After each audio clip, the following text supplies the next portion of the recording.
ये बताएं आप लोग क्यों हंगामा करते रहे? क्यों आप लोग हंगामा करते रहे? क्यों हल्ला करते रहे? मैंने 1.5 से 2 घंटे की तकरीर की, आप लोग क्यों चिल्लाते रहे? क्यों आपने स्टेज को बदनाम किया? ये हजारों लोग बैठे हुए सब देख रहे हैं कि आप लोग बातचीत कर रहे हैं, मोबाइल चला रहे हैं। आप लोग इंजन हैं, आपको देख के वो पैरवी करते हैं। बस असद भाई आ जाएं, खड़े हो जाएं, नात पढ़ दें, यही है। 2 घंटे जो मैंने शरीयत पेश किया, कुरान हदीस पढ़ा, उसका क्या हुआ? ये सारा मजमा सुनता रहा और आप लोग चिल्लाते रहे और बात करते रहे और कहते हैं कि आलिमों का एहतराम नहीं है। गरीब नवाज ने कहा है कि आखिर जमाने में आलिमों को बकरी के चरवाही की तरह मारा और हकाया जाएगा। ये जाहिल खेत छोड़ के नमाज पढ़ने आएगा और आप सड़क पे रुमाल झाड़ेंगे और बोलेंगे आलिमों का एहतराम नहीं है। नहीं बोले आलिमों का एहतराम, खुद आलिम बन के दिखा दें। ये कौम तो पांव चूमने को तैयार है। आपको सारी कौम देख रही है। मैं कुछ नहीं बोला आपको इस 2 घंटे के दरमियान में। बहुत चिल्लाया आपने, बहुत बोला आपने जलसे के तकद्दुस को पामाल किया है आपने। जब आप दीनी गुफ्तगू का एहतराम नहीं करेंगे, फिर आपका एहतराम कौन करेगा?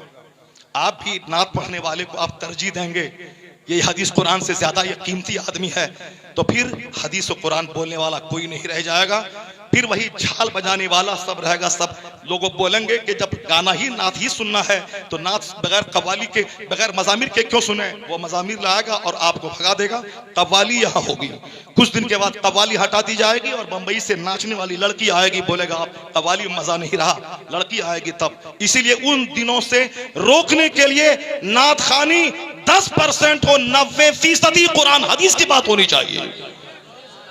और तुमसे भी मैं कहता हूं कि सिर्फ नात सुन के अगर तुम भाग गया तो फिर तो ये काफिर तुम्हें मारेंगे, काटेंगे, नोचेंगे, तुम्हारी लाशों को गिराएंगे।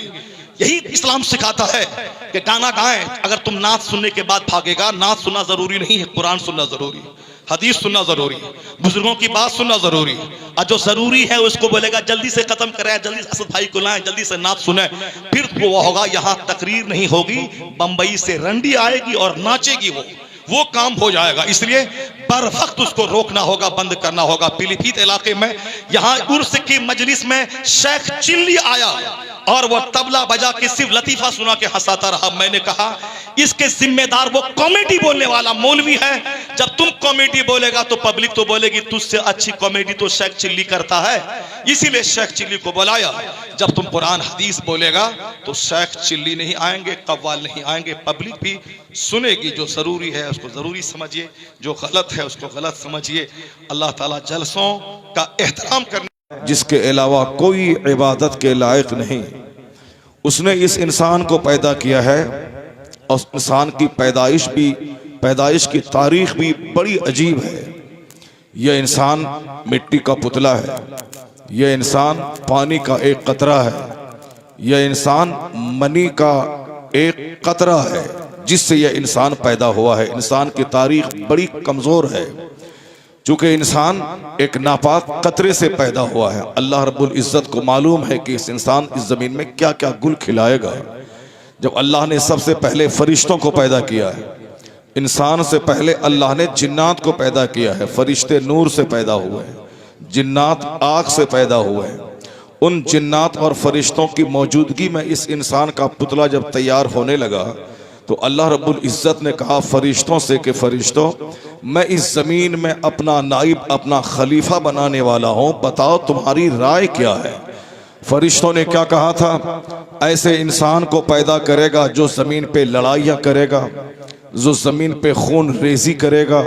मतलब फरिश्तों ने इंसान के बारे में अगर उनको कुछ मालूमात थी या आने वाले वक्त में जो कुछ होने वाला है, जो कुछ उन्होंने समझा, तो उन्होंने अपनी राय का इजहार किया कि यह इंसान वो है जो जमीन में खून रेजी करेगा, लड़ाइयाँ करेगा, एक दूसरे को दबाने की कोशिश करेगा। मगर अल्लाह ने क्या कहा? फरिश्ते, मैं वह जानता हूं जो तुम नहीं जानते हो। इन्नी अअलमु मा ला तअलमून, मैं वो जानता हूं जो तुम नहीं जानते हो। अल्लाह ने क्या कहा? सिर्फ खून रेजी को तुमने देखा, मैं उनको भी देखता हूं जो रात रात भर सजदों से रातों को रोशन करेंगे, जो साल के 365 दिन में 360 दिन रोजा रखेंगे, जो पूरी रात 40-40 साल तक जागकर इशा की वजू से फज्र पढ़ेंगे। इन लोगों की मिसाल तुमने क्यों नहीं दी? खून रेजी होगी, इंसान की फितरत में लड़ाई है, इंसान की फितरत में झगड़ा है, इंसान की फितरत में खुसूमत है, इंसान की फितरत में एनमिटी है, इंसान की फितरत में जेलसी है, इंसान की फितरत में वेनिटी है, इंसान की फितरत में प्राइड है। ये सारी चीजें हैं। इंसान झगड़ालू है, झगड़ा करता है, लेकिन अल्लाह ने क्या कहा कि लोग झगड़ेंगे जरूर मगर हक हमेशा गालिब रहेगा। हक हमेशा गालिब रहेगा। उन झगड़ों के बीच में शरीफ हमेशा गालिब रहेंगे, मुत्तकी हमेशा गालिब रहेंगे, परहेजगार हमेशा गालिब रहेंगे और सच्चे हमेशा गालिब रहेंगे। ये और बात है कि झूठों की बड़ी तादाद होगी, मगर ये झूठे पानी के बुलबुले की तरह थोड़ी देर के लिए उभरेंगे जरूर, मगर जीत सच्चों के फेवर में जाएगी।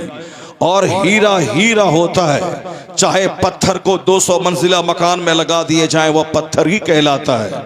और हीरा अगरचे कीचड़ में लिपटा हुआ हो मगर वह हीरा हीरा ही होता है। सोना अगर किसी नाली में पड़ा हुआ हो वह गोल्ड गोल्ड ही होता है। और अगर किसी ईंट को गुंबद में लगा दिया जाए वह ईंट ईंट होती है। लोग लड़ाई करेंगे मगर गलबा सच्चाई को होगा। लोग झगड़ेंगे लेकिन सच्चाई के फेवर में जीत जाएगी। फरिश्तों वो मैं जानता हूं जो तुम नहीं जानते। इंसान की पूरी तारीख बताती है कि शरीरों की भी एक बड़ी तादाद दुनिया में रही है, झगड़ालुओं की एक बड़ी तादाद दुनिया में रही है, मगर एक सच्चे लाखों झूठों पे हमेशा गालिब रहे हैं और हमेशा नेक झूठ बदकारों पे गालिब रहा है। जिसकी पहली तारीख जनाब आदम अलैहिस्सलाम जो सबसे पहले इंसान है, शैतान से जंग हुई। शैतान ने कहा था कि मैं उसे सजदा नहीं करूंगा, मुझे आग से बनाया गया है, ये मिट्टी से पैदा हुए हैं, मैं इसे सजदा नहीं करूंगा। शैतान ने कहा मैं सजदा नहीं करूंगा, मैं इससे सुपीरियर हूं, मैं इससे बड़ा हूं, मैं इसे सजदा नहीं करूंगा। शैतान ने कहा मैं इनकी औलाद को गुमराह करूंगा, मैं इसे जहन्नम पहुंचाऊंगा, मुझे मोहलत दे दी जाए, मैं इसको जहन्नम पहुंचाने के लिए कोई कसर में नहीं छोड़ूंगा। शैतान को मोहलत अल्लाह ने दे दी कि ठीक है तुम्हें मैं मोहलत देता हूं, लेकिन अलबत्ता याद रखना कि मेरे मुखलिस बंदे हमेशा तुझ पर गालिब रहेंगे। मुखलिस बंदों पे तेरा दाव नहीं चलेगा। कमजोर किस्म के लोग तेरे बहकावे में आ जाएंगे, कमजोर लोग तेरी पैरवी करेंगे, लेकिन जो तेरी पैरवी करेंगे उन पैरोकारों को तेरे साथ में जहन्नम की आग में धकेल दूंगा। मैंने खतरनाक आग तैयार करके रखी है। यह दुनिया जिस दुनिया में मैं इंसान को बनाने वाला हूं, यह दुनिया की उम्र आरजी है और असल है वो दायमी आखिरत। जिस जन्नत में जनाबे आदम अलैहिस्सलाम जिस जन्नत में रखे गए और जिस जन्नत में फरिश्तों का मुअल्लिमुल मलकूत बनकर अज़ाज़ील शैतान भी था, लेकिन उस जन्नत से निकाल दिया गया एक सजदा के न करने की वजह से रांदे दरगाह कर दिया।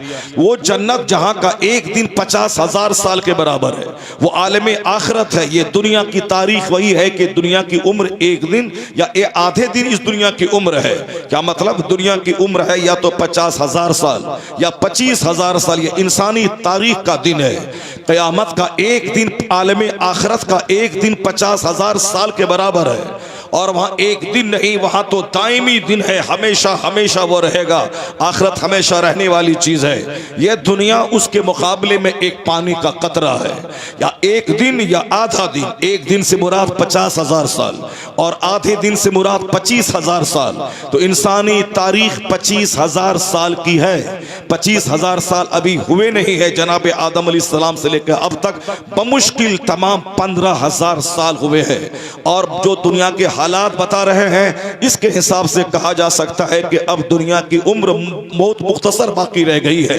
आका अलैहिस्सलाम ने क़यामत की निशानियों के ताल्लुक से जो कुछ भी खबर दी थी, उसमें से लगभग 80% वो अलामतें हैं जो जाहिर हो चुकी हैं।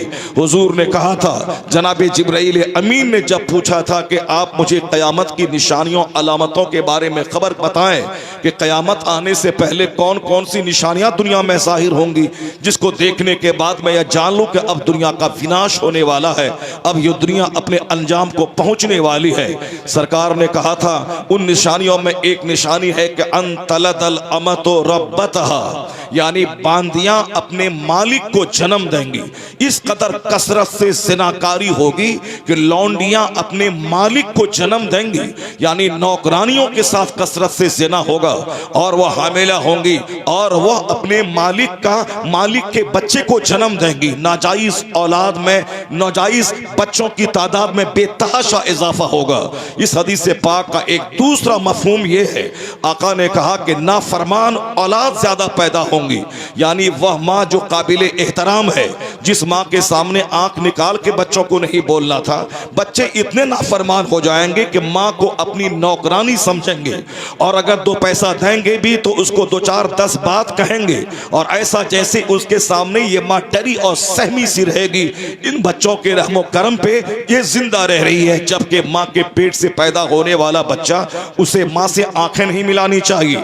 9 महीने तक जिस माँ ने पेट में रखा वो इंतहाई काबिल एहतराम हस्ती होती है हमारे नजदीक, और जिसने 10 साल तक नर्स की तरह मेरी खिदमतें की, वो ऐसा नहीं कि मैं 2 लुक़मे खिला दूं तो फिर मैं एहसान जताऊं। मुस्तफ़ा ने कहा अखीर जमाने में नाफरमान औलाद की तादाद में इजाफा होगा, यानी माएँ अपने मालिक को जन्म देंगी, अपने बेटे से डरेंगी, अपने बेटे से सहमी रहने लगे तो समझ जाना क़यामत करीब आ गई है। और ये निशानियां वाज़ेह तौर पर दुनिया में काफिरों के दरमियान, यहूद व नसारा की बस्ती में, खुद मुसलमानों की बस्ती में, ये कुफ्फार व मुशरिकीन की कोई हैसियत तो है ही नहीं। ये कुफ्फार व मुशरिकीन तो जानवरों से बदतर है। अभी दुनिया में खूब कमा ले खा ले, खरबों का घर बना ले, मगर अंजाम इसका आग है। अंजाम इसका मुंह के बल घसीट कर जहन्नम की आग में डाला जाएगा। अगर मुसलमान हो विश्वास रखना पड़ेगा कि जो अल्लाह ने कहा सच कहा, जो अल्लाह का कलाम है वह सच है। अगर मुसलमान नहीं रहना चाहते हो तो इस्लाम के दामन छोड़ के काफिर बन जाओ, फिर काफिर बनो और बोल दो कि अल्लाह नहीं है, और बोलो कि क़यामत कायम नहीं होगी, और बोलो कि जन्नत का तसव्वुर गलत है, और बोल दो कि जहन्नम गलत है, और बोल दो कि दुनिया खुद से बनी है और कभी फना नहीं होगी। इन बोलने वालों के लिए कोई दलील नहीं है, वो चाहे जो चाहे सो बोले। लेकिन एक मोमिन उसी वक्त मोमिन होता है जब वह विश्वास करे कि दुनिया का खालिक अल्लाह है, वह यकीन करे कि यह दुनिया आरजी टेम्पररी फानी है और आखिरत दायमी है और बाकी रहने वाली है। यह दुनिया एक कतरा पानी के बराबर है और आखिरत मिसले समंदर के है। वह यकीन करे कि क़यामत कायम होगी। इस दुनिया में हर किए हुए का हिसाब वहां होगा, हर स्याह सफेद का हिसाब लिया जाएगा। जो अल्लाह पानी के एक कतरे से इंसान को पैदा कर सकता है, वही अल्लाह उसे दोबारा जिंदा करके हिसाब लेने पर भी कादिर है। क़ाल अता अलल इंसानि हिनुम मिनद दहर लम यकुन शैअन मज़कूरा। कुरान में आया है कि एक ज़माना इंसान पर ऐसा गुजरा है, इंसान का नामो निशान तक दुनिया में नहीं था। यानी हम पैदा होने से पहले मेरी माँ को खबर न थी कि मेरे पेट में क्या है। एक औरत शादी से पहले उसे खबर नहीं होती है कि मैं बच्चा जनूंगी या मैं बांझ रहूंगी। न बाप को पता है कि मेरी कोई औलाद होगी या ना होगी। अल्लाह क्या कहता है, तेरे ऊपर एक ऐसा ज़माना गुजरा है, यानी तेरी माँ की शादी से पहले, तेरे बाप की शादी से पहले, या फिर शादी के बाद भी जब तेरी माँ हामिला हो गई, जब तू पेट में था, तो तेरी माँ को खबर नहीं है कि पेट में क्या है, तेरे बाप को खबर नहीं है कि तू क्या है। यानी एक जमाना ऐसा गुजरा, तेरा वजूद नहीं था। तेरी पैदाइश से पहले तेरे बाप को मालूम नहीं था कि बेटा है या बेटी। तेरी पैदाइश से पहले समाज को नहीं मालूम था कि मोहम्मद अहमद पैदा होने वाला है या कोई हिंदा पैदा होने वाली है। समाज में तेरा नामो निशान नहीं था, लेकिन अल्लाह ने एक पानी की बूंद से इतना बड़ा वजूद तेरा तैयार किया कि अब तू साहब कहला रहा है, अब तू बेटा कहला रहा है, अब तू मलका कहला रही है। जिस तरह कुछ नहीं था, अल्लाह ने एक कतरा पानी से तुझको पैदा किया, उसी तरह तुझे मौत देगा वही खुदा, और तू कब्र की मिट्टी में मिलेगा, फिर तेरा वजूद खत्म हो जाएगा। जिस तरह पहले था कोई जानता नहीं था, उसी तरह मरने के बाद तू जब जल जाएगा, शेर के पेट में गल जाएगा या पानी में डूब जाएगा या आग में जल जाएगा, चाहे जिस तरह से तेरी मौत आए, चाहे शेर के पेट में चले जाओ, चाहे मछली के पेट में जाओ, जाओ, चाहे समंदर में डूब जाओ, चाहे आग में जल जाओ, तो तेरा कोई वजूद नहीं रहेगा। लेकिन जिस तरह पानी के कतरे से पैदा किया, उसी तरह तेरे जिस्म में एक जौहरे हयात है जो ना गलता है, जो ना सड़ता है, जो ना डूबता है, जो ना राख होता है। उसी जौहरे हयात से फिर अल्लाह तुझे पैदा करेगा और फिर अल्लाह तुझसे हिसाब लेगा। और वो अल्लाह पैदा करने पर कादिर है। कुरान में कई जगहों पे आया कि जब मैंने तुझे पानी की एक बूंद से पैदा किया है, फिर दोबारा तुम्हें जिंदा करना हमारे लिए कोई मुश्किल काम नहीं है। हमारे लिए मुश्किल काम तो वो था जब मैंने तुझको पैदा किया, जब तुझे पैदा कर दिया, जब वो मेरे लिए मुश्किल नहीं रहा, तो फिर तुझे दोबारा जिंदा करना ये मेरे लिए कौन सा मुश्किल काम है। जब तेरा वजूद नहीं था मगर तू वजूद में तुझको लाया, और जब वजूद में लाया तो उसे मिठा के फिर दोबारा वजूद में लाना, ये हमारे लिए कोई बईद बात नहीं है। मैं तुझे दोबारा पैदा करके तुझसे हिसाब लूंगा कि तुमने जवानी का क्या इस्तेमाल किया, तुमने दौलत का क्या इस्तेमाल किया, तुमने अपनी जिंदगी बहुमूल्य जिंदगी को किस काम में लगाया, ये तो तुमको हिसाब देना होगा। और ये बिल्कुल फैक्ट बात है। यहाँ ना मैं अपनी मर्जी से आता हूँ ना अपनी मर्जी से जाता हूँ, बल्कि अल्लाह की मर्जी चलती है, अल्लाह की मर्जी हमेशा गालिब रहती है। मैं चाहता हूँ कि मैं खूबसूरत औलाद जनूं, मेरी औलाद पोलियोग्रस्त, अपाहिज और माजूर पैदा होती है। यह इस बात की दलील है कोई तो है जो मेरी मर्जी को चलने नहीं देता। मैं चाहता हूं कि मैं सदा खुश रहूं, मगर हर दिन खुशी का माहौल 10% होता है और 90% गम का माहौल में बंदा जीता रहता है। जिंदगी में खुशी कम मिलते हैं, अक्सर गम ही मिलता रहता है। कभी बीवी की तरफ से, कभी औलाद की तरफ से, कभी पड़ोसी की तरफ से, कभी सेहत की तरफ से, कभी दामाद की तरफ से, कभी जिल्लत और रुसवाई की तरफ से। यानी ये समझ ले कि मुसीबतों में ये बंदा घिरा है। और कभी भी चैन सुकून के साथ कि बच्चे अच्छे रहें, बीवी अच्छी रहे, माँ बाप अच्छे मिले, पड़ोसी मेरे अच्छे रहे, मेरे दोस्त अच्छे रहे, मेरी सेहत अच्छी रहे, मैं 95 साल की उम्र में भी 25 साल के जवान की तरह बिल्कुल चुस्त और दुरुस्त रहूं, ऐसा नहीं होगा। क्योंकि अल्लाह का सिस्टम ऐसा नहीं है कि तू 50 साल की उम्र में 25 साल की जवानी जैसी सेहत पाले। जैसे 40 साल के बाद तू आगे जाएगा, कभी आंख में दर्द होगा, कभी दांत टूटेगा, कभी घुटने में दर्द होगा, कभी टखने में दर्द होगा, कभी 2 रोटी पचा खाने के बाद उल्टी वॉमिटिंग होगी। यह इस बात की दलील है कि दुनिया में अब तेरे आराम के दिन खत्म हो गए। अब जब तू 40 से ऊपर गया तो अब तू 40 से पहले वाली सेहत और तंदुरुस्ती मत तलाश करना।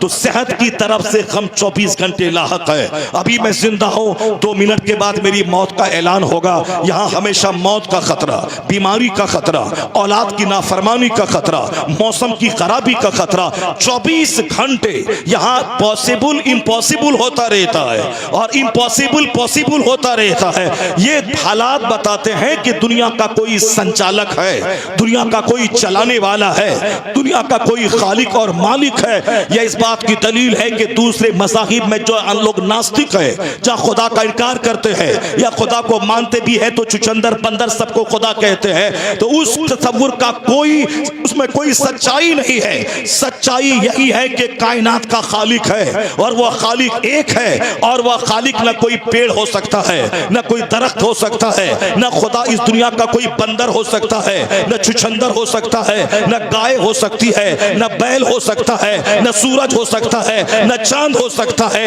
न नदी नाला हो सकता है। चाहे बंदर 1000 उछले और कूदे, चाहे 1000 गिलहरी उछले कूदे, मगर वह जानवर है। तो जो एक खुदा में विश्वास न करता हो, 50,000 खुदाओं के सामने पेशानी टेकता हो, कभी चुचंदर के सामने, कभी बंदर के सामने, कभी सांप के सामने, कभी नदी के सामने, कभी चांद के सामने, कभी सूरज के सामने, जो जानवर के पाखाना को पाक समझता हो, उन नापाकों से तू डर रहा है। तू डरने के लिए पैदा हुआ है।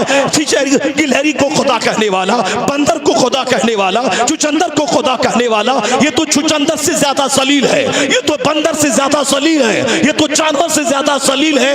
आदमी वही है जो खुदाए वाहिद का परस्तार है। खुदाए वाहिद का परस्तार हमेशा गालिब रहा है, क़यामत तक गालिब रहेगा। नारे तकबीर, जरा बुलंद आवाज से नारे तकबीर, नारे रिसालत, अज़मत मुस्तफ़ा, शरीयत मुस्तफ़ा, दीन तू खुश हो जा कि अल्लाह ने तुझे छुछंदर के पुजारियों के घर में पैदा नहीं किया।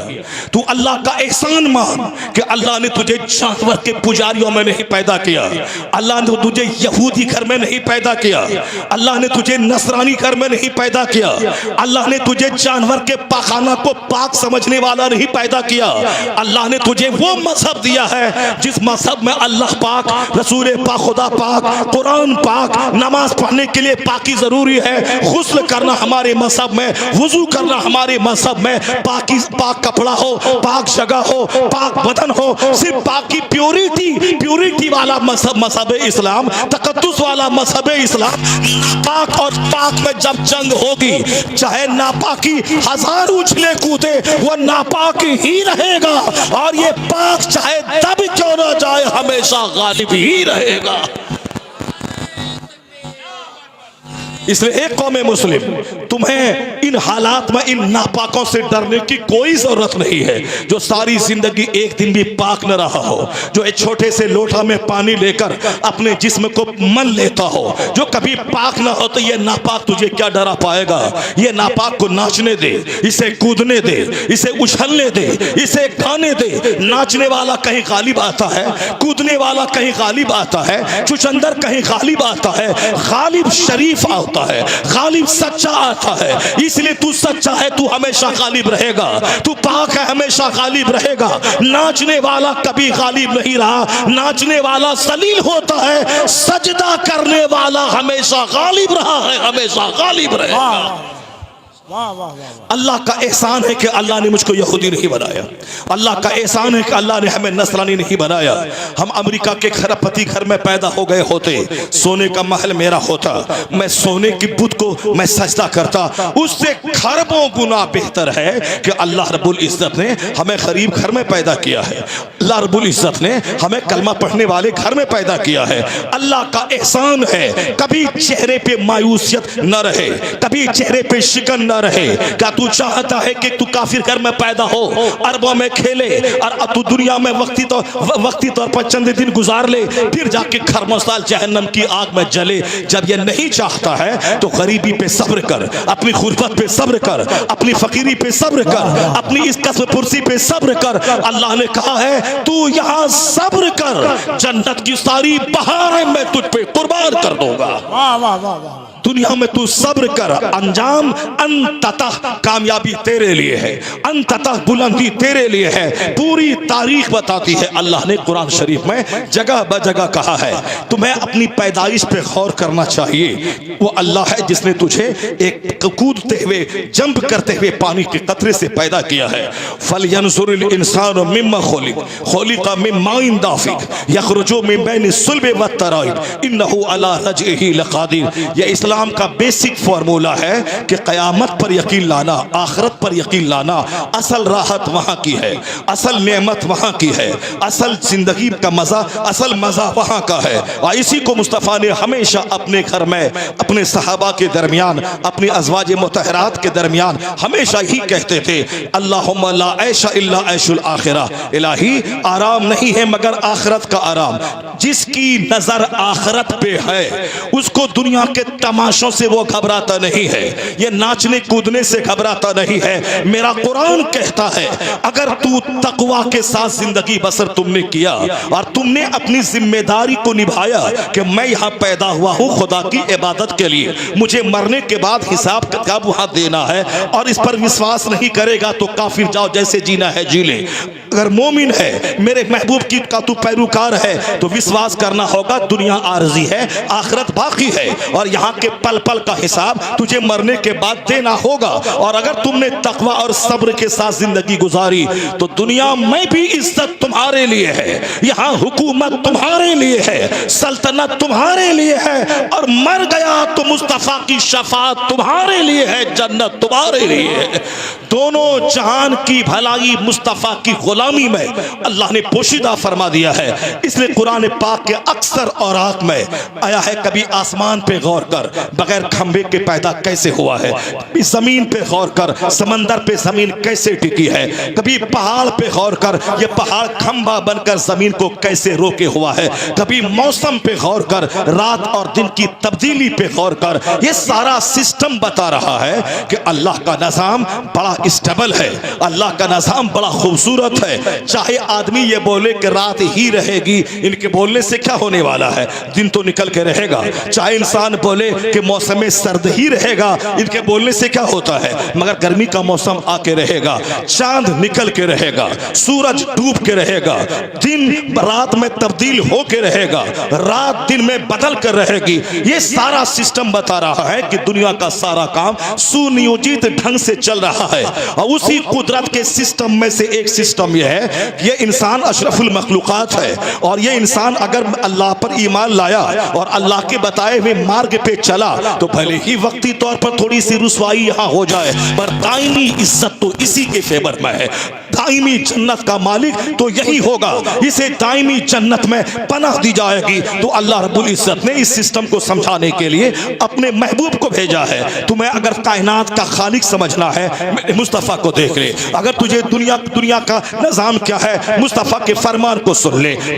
हयात क्या है, ममात क्या है, मेरे महबूब को देख ले। इज्जत क्या है, जिल्लत क्या है, मेरे मुस्तफ़ा को देख ले। तेरी रिस्पॉन्सिबिलिटीज क्या है, तेरा दायित्व क्या है, मेरे महबूब को देख ले। अल्लाह ने अपनी दलील बनाकर अपने महबूब को भेजा ताकि मैं मुस्तफ़ा को देखूं और जिंदगी गुजारूं। और हुजूर हमेशा ही कहते थे, दुनिया में इक़्तिदार अगर तुम्हें मिलेगा, उसके लिए हिम्मत चाहिए, उसके लिए मेहनत चाहिए, उसके लिए स्ट्रगल चाहिए, उसके लिए जद्दोजहद चाहिए। मुस्तफ़ा ने यही कहा, अगर तुम मोमिन बन के रहेगा तो गालिब तो तुझे ही होना है। अगर तुम मोमिन बन के रहा, इन कुफारो मुशरिकीन पे फातेह तू बनेगा। एक कलमा पढ़ने वाले मुस्तफ़ा है, पूरी दुनिया में मोहम्मद इब्ने अब्दुल्लाह तन्हा थे। जब अल्लाह ने आप पर कुरान नाजिल फरमाया तो सबसे पहले जिन लोगों ने कलमा पढ़ा उसमें से ये 4 की टीम थी। आपकी बीवी ने आप पर ईमान लाया, आपके दोस्त अबू बकर आप पर ईमान लाए, आपके चचाजाद भाई अली आप पर ईमान लाए, आपके गुलाम ज़ैद इब्न हारिसा आप पर ईमान लाए। ये 4 लोगों ने कलमा पढ़ा। अल्लाह ने क्या कहा, हबीब सब्र करना और लोगों तक इस्लाम का पैगाम पहुंचाना, और कभी इन लोगों की जबरदस्ती से मत घबराना।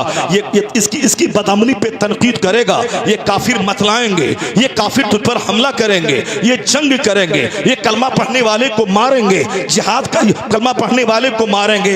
ए मुस्तफ़ा तू सब्र करना, फिर जिहाद का कानून नाफिज होगा। इनकी तादाद को देख के मत घबराना, अपनी टीम अपने वफादारों को लेकर मैदान जंग में कूद जाना। फतह मेरी तरफ से नाजिल होगी, तेरी मदद को फरिश्ता नाजिल होगा। तो अल्लाह ने अपने महबूब को गाहे बगाहे वक्फे वक्फे से कुरान नाजिल करके सारी सच्चाई से बाखबर अल्लाह ने करवाया। तो हमने यही देखा कि इस्लाम गालिब होने के लिए कैसे आया है। सरकारे दो जहां सरकारे दो जहां अकेले है, लेकिन जब आपने नबूवत का ऐलान फरमाया 4 लोगों ने कलमा पढ़ा, फिर वहां से दुश्मनी शुरू हो गई।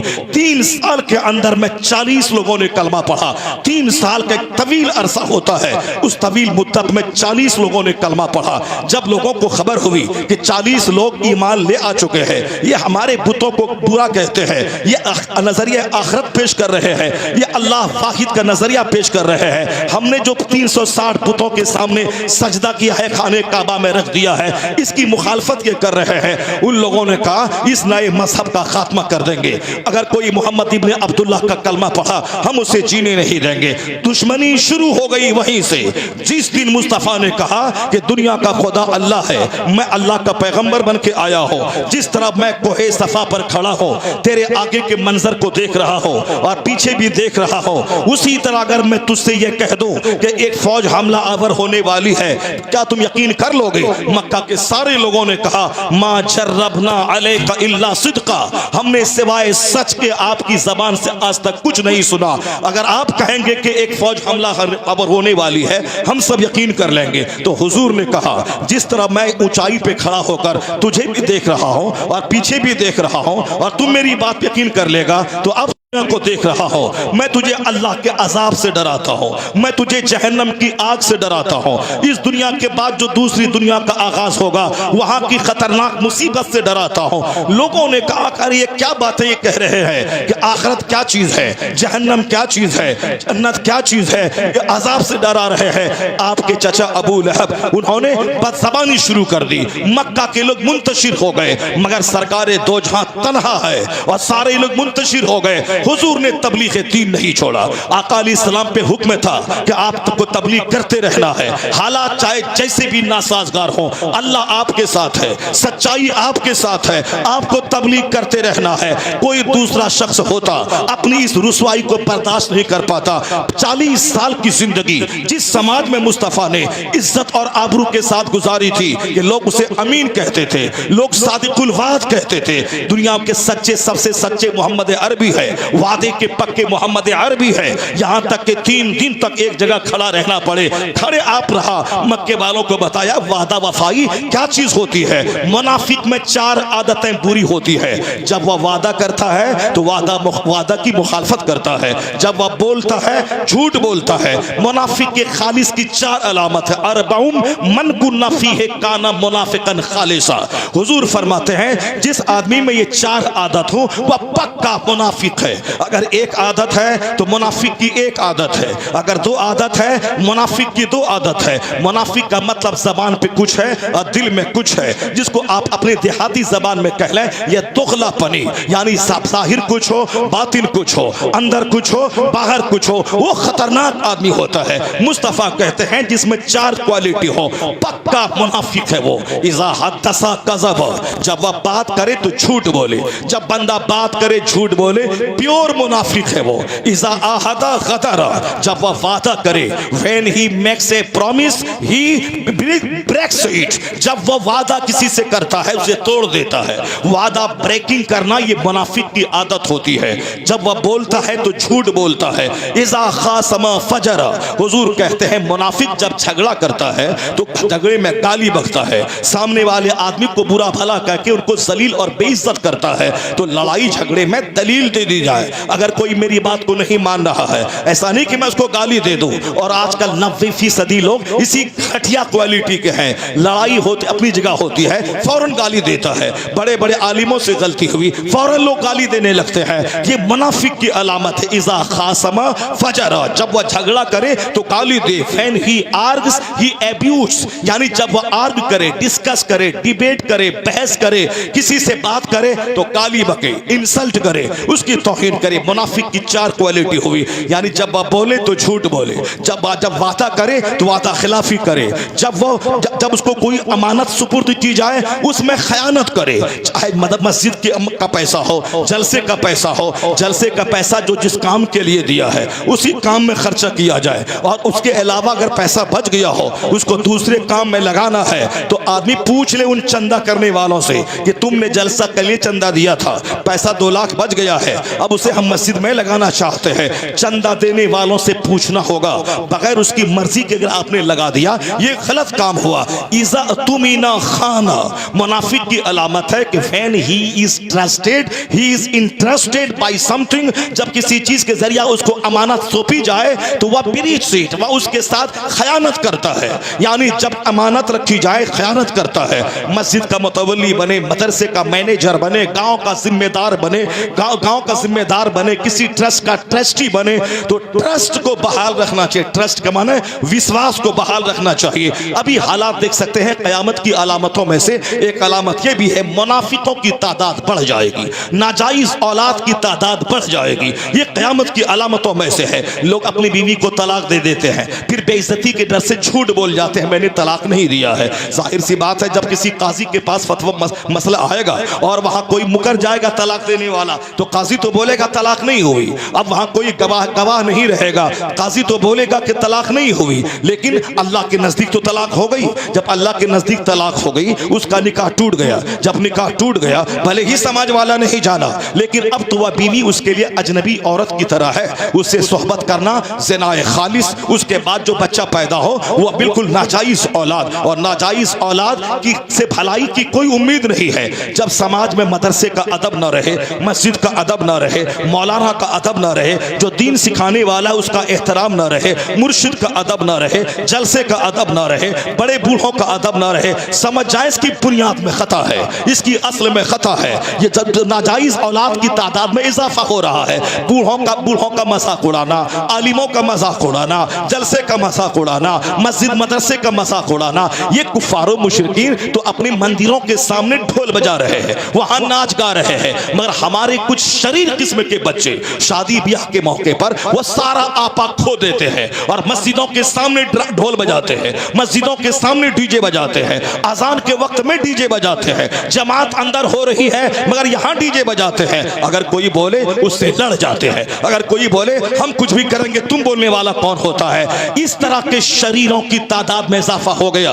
उससे तो बेहतर वो काफिर है जो काफिर मेरी मस्जिदों के सामने डीजे बंद कर देता है, मेरी मस्जिदों के सामने ड्रामा बंद कर देता है, मस्जिदों से आगे गुजरने के बाद वो करता है। नहीं सुना आपने खड़गपुर बंगाल में आज से कई साल पहले लाखों की तादाद को संबोधित करने वाला प्राइम मिनिस्टर हिंदुस्तान का जब अजान बाजू की मस्जिद से आवाज आई, उन्होंने माइक को झुका दिया और जब तक अजान होती रही उन्होंने अपना भाषण बंद किया। भले ही उनका काम जो भी हो, उनका मिशन जो भी हो, मिशन क्या है, हम यही उम्मीद करें कि मोदी जी हमारी मस्जिद में आके नमाज पढ़ेंगे, हमारी मस्जिद में मुसल्ला बिछा देंगे, हमारी मस्जिदों में गीजर लगा देंगे, हमारी मस्जिद में कूलर लगा देंगे। वो आरएसएस के कैडर है, जब वो प्राइम मिनिस्टर की कुर्सी पर बैठे हैं मगर वो आदमी है आरएसएस का, अपने मजहब की तबलीग कर रहा है, वो अपना काम कर रहा है।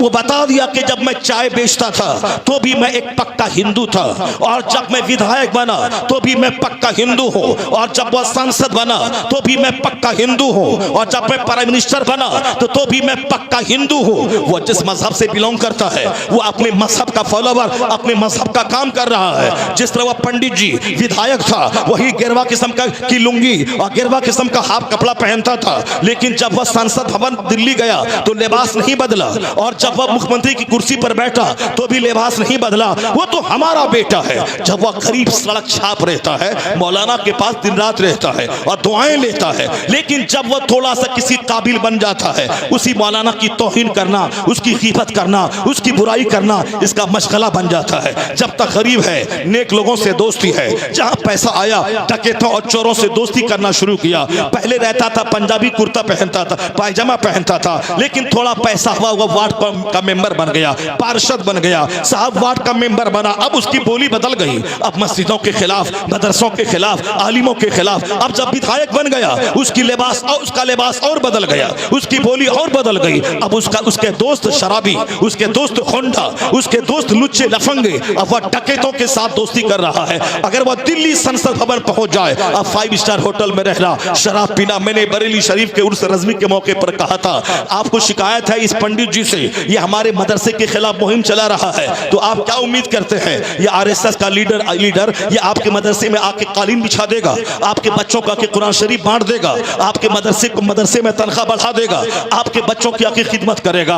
वो जिस मजहब से बिलोंग करता है वो अपने मजहब का वफादार, जब वह एक महंत था तो भी था, जब वह संसद भवन पहुंचा न जबान बदली न लिबास बदला, और जब मुख्यमंत्री की कुर्सी पे बैठा न उसकी जबान बदली न उसका लिबास बदला। वो अपने मिशन का हमदर्द मुखलिस है, उस मिशन का काम कर रहा है, वो आरएसएस का लीडर है, अपना काम कर रहा है। कम से कम अगर आपका ज़मीर जिंदा है, उस पंडित जी से सबक हासिल कीजिए, उस मोदी जी से सबक हासिल कीजिए कि आप जब गरीब रहते हैं तो नमाजी रहते हैं, मालदार हुए तो बेनमाजी हो जाते हैं। आप जब छोटे पद पे होते हैं तो आलिमों से राब्ता रहता है, और जब बड़े पद पे चले जाते हैं लिबास भी बदल जाता है, अंदाज बदल जाता है, फिर कोठे पे हाजिरी देना और शराब के नशे में धुत रहना ये आपका मामूल बन जाता है, आप बदल जाते हैं। इन पंडित जी से सबक हासिल कीजिए। जब वह नहीं बदला, न जबान बदली, न लिबास बदला, न मिशन बदला, तो तुम भी कसम खा ले कि गरीब रहेंगे मोहम्मदी बन के रहेंगे, मालदार रहेंगे मोहम्मदी बन के रहेंगे, मेरा लिबास इस्लामी होगा, मेरी बोली इस्लामी होगी, मैं गरीब रहूंगा तो भी मोमिन रहूंगा, अरबा में खेलूंगा तो भी मोमिन रहूंगा। अगर ऐसा हो गया तो हर महाज पे कामयाब तू होगा। अल्लाह का वादा है, तू मोमिन बन जा, हुकूमत तेरे लिए है, जन्नत वहां तेरे लिए। नारे तकबीर, नारे रिसालत, जरा बरंग कभी कभी जलसों में ऐसी गुफ्तगू होती है हालत हाजरा के पेश नज़र जो ईमान को मजबूत कर ले। दोनों हाथों को उठाकर इस्तकबाल करें। ऐसे जलसे जब हों, ऐसी गुफ्तगू होती है, तब जलसा बरूएकार होता है। नारे तकबीर, नारे रिसालत, इस्लाहे मुआशरा, मज़हब इस्लाम। मोमिन के लिए इज्जत है। वलिल्लाहिल इज्जत वलि रसूली वलिल मोमिनीन। अल्लाह सच्चा, अल्लाह की बात सच्ची। अल्लाह ने कहा इज्जत अल्लाह के लिए है, इज्जत रसूलुल्लाह के लिए है, और इज्जत जो अल्लाह रसूल को माने उस मोमिन के लिए है। तो अल्लाह ने कहा मोमिन के लिए इज्जत है, तो मोमिन बन के रहा जाए, न कि तो पैसा हमें काफिर बना दे, न कि हमें लड़की का चेहरा काफिर बना दे, न कि हमें कोई पोस्ट और मनसब काफिर बना दे। आपने देखा होगा आज लोगों ने क्या गुल खिलाया। वहां बहुत सारे शंकराचार्य थे, कोई शिकायत की बात नहीं, ठीक है, उसका मजहब है। वहां बहुत सारे साहब महंत थे, कोई शिकायत नहीं, वो था। लेकिन एक लंबी दाढ़ी वाला, एक लंबी टोपी वाला, एक गद्दार वहां मौजूद था। इस कुत्ते की क्या जरूरत थी वहां?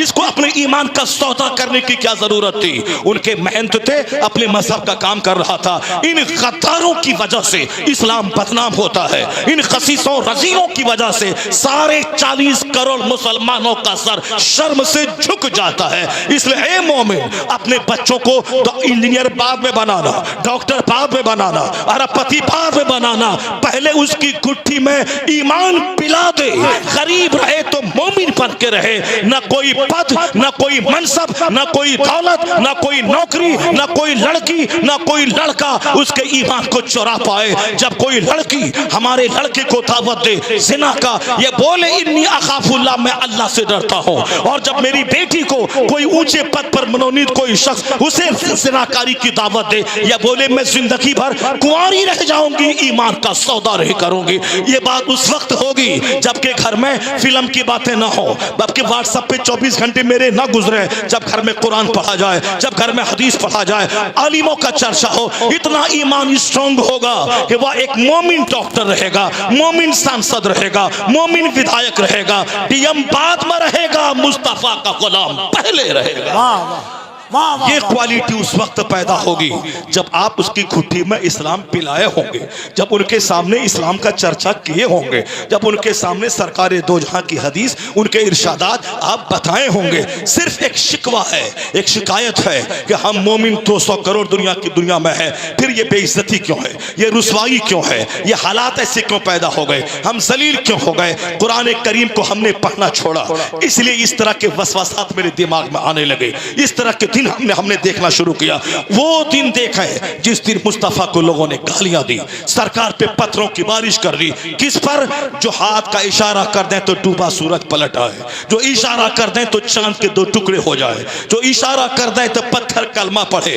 यानी साहिबे इख्तियार मुस्तफा, साहिबे मौजज़ात मुस्तफा, साहिबे तसर्रुफात मुस्तफा, जिनको अल्लाह ने कहा था मोहम्मद अगर आप चाहें तो मैं अरब के पत्थरों को सोना बनाकर आपके पीछे मैं चला दूं, पहाड़ गोल्ड बनकर आपके पीछे पीछे चले। पर हुजूर ने कहा था नहीं, ए मेरे परवरदिगार, एक दिन का खाना दे ताकि मैं खाऊं, मैं तेरा शुक्र अदा करूं, और जब एक दिन मैं फाके से रहूं तो मैं सब्र करूं, सब्र करूं, सब्र करूं तो अज्र का मुस्तहिक बनो, और जब तू खिलाए तो मैं तेरा शुक्र अदा करूं। सब्र और शुक्र, यानी एक दिन खाना खाऊं मैं सब शुक्र अदा करूं, एक दिन जब मैं फाके से रहूं मैं सब्र करूं कि अल्लाह रब्बुल इज्जत मुझे आजमा रहा है। यही हर मोमिन की जिंदगी का बेसिक फार्मूला है।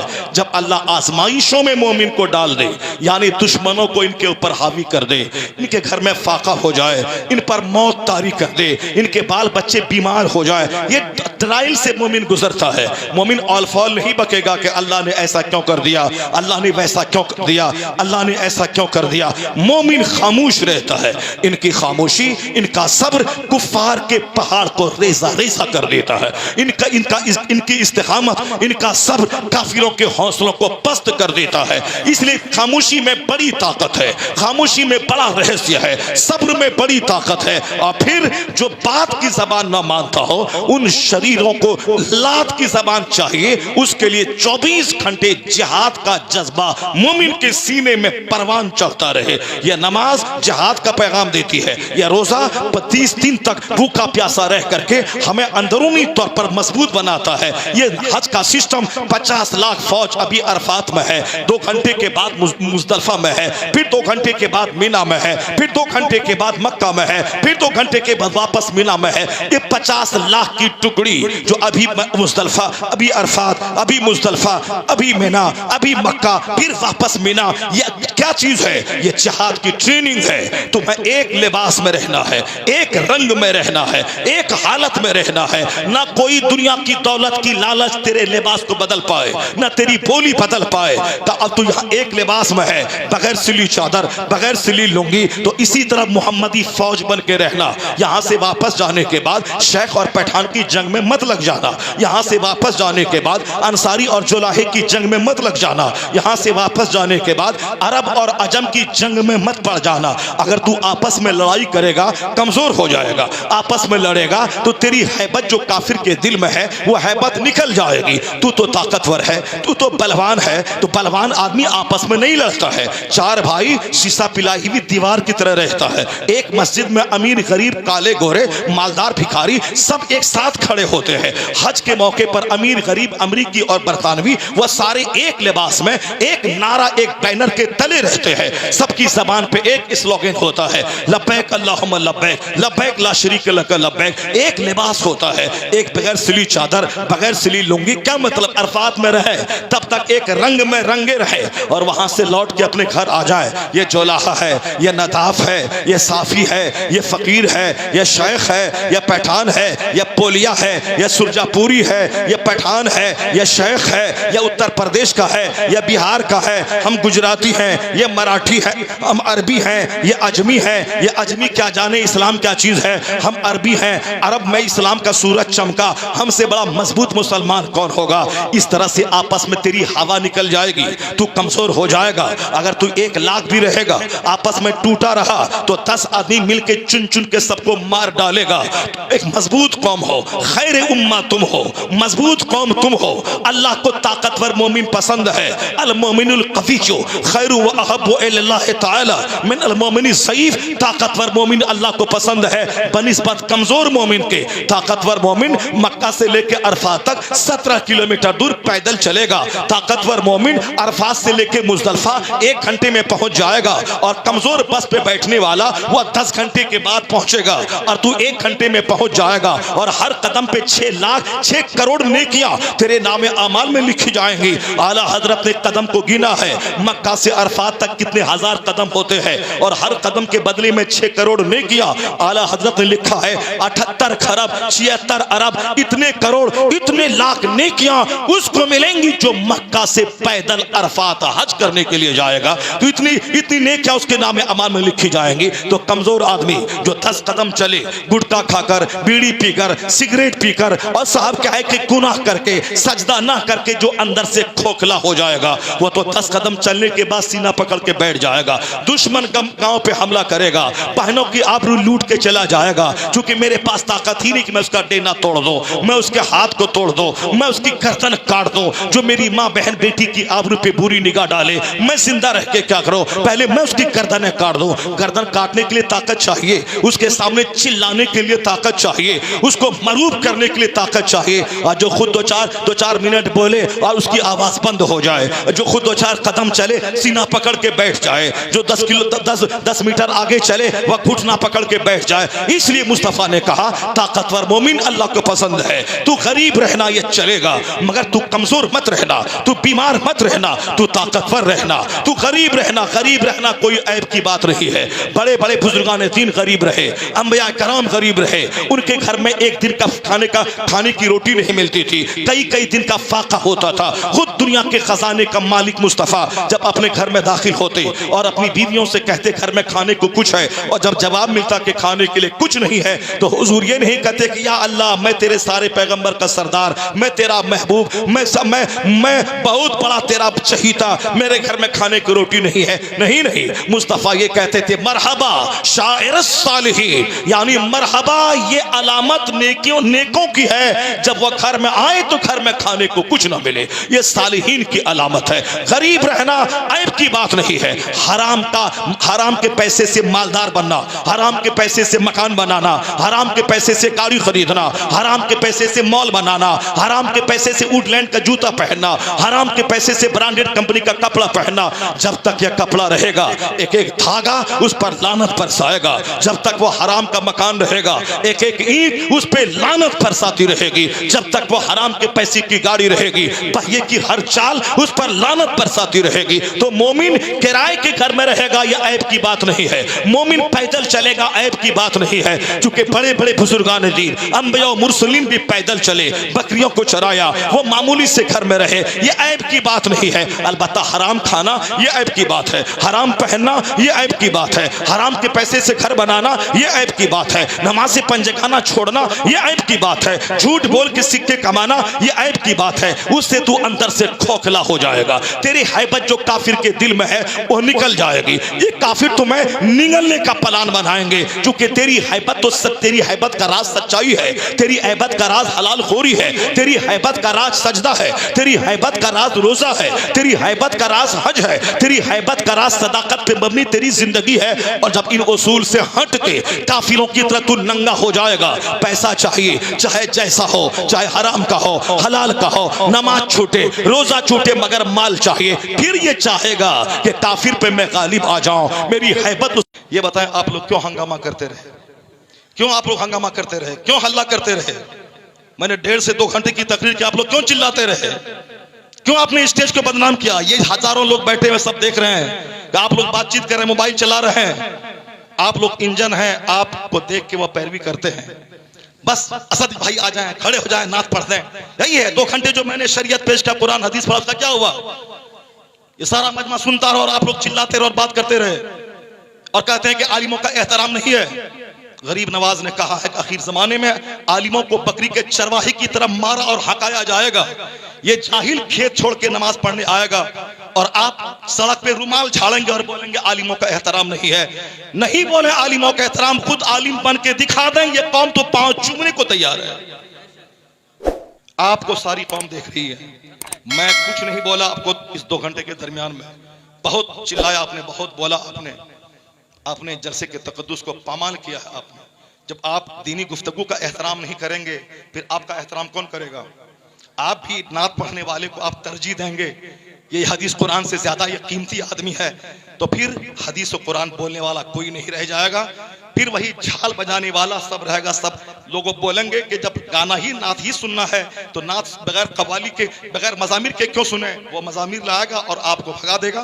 कव्वाली यहाँ होगी, कुछ दिन के बाद कव्वाली हटा दी जाएगी और बंबई से नाचने वाली लड़की आएगी, बोलेगा आप कव्वाली में मजा नहीं रहा, लड़की आएगी तब। इसीलिए उन दिनों से रोकने के लिए नात खानी 10% हो, 90% कुरान हदीस की बात होनी चाहिए।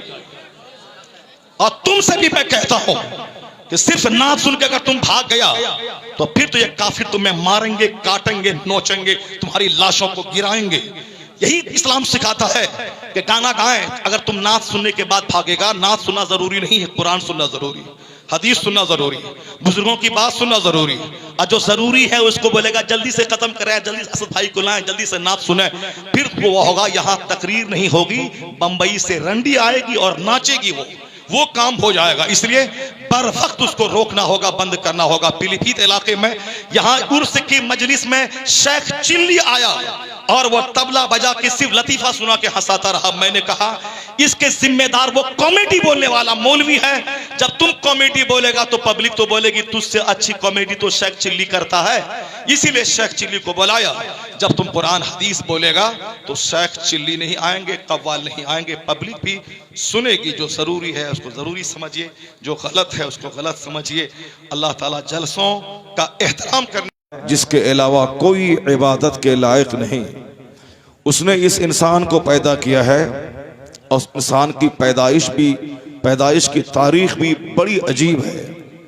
यह इंसान मिट्टी का पुतला है, यह इंसान पानी का एक कतरा है, यह इंसान मनी का एक कतरा है जिससे यह इंसान पैदा हुआ है। इंसान की तारीख बड़ी कमज़ोर है।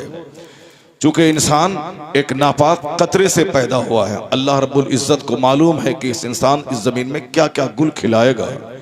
जब अल्लाह ने सबसे पहले फरिश्तों को पैदा किया है, इंसान से पहले अल्लाह ने जिन्नात को पैदा किया है। फरिश्ते नूर से पैदा हुए हैं, जिन्नात आग से पैदा हुए हैं।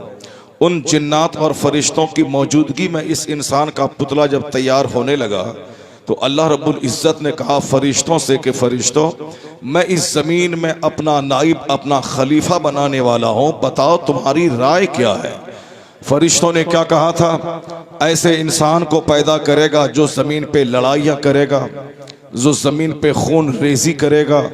मतलब फरिश्तों ने इंसान के बारे में अगर उनको कुछ मालूमात थी या आने वाले वक्त में जो कुछ होने वाला है, जो कुछ उन्होंने समझा, तो उन्होंने अपनी राय का इजहार किया कि यह इंसान वो है जो ज़मीन में खून रेजी करेगा, लड़ाइयाँ करेगा, एक दूसरे को दबाने की कोशिश करेगा।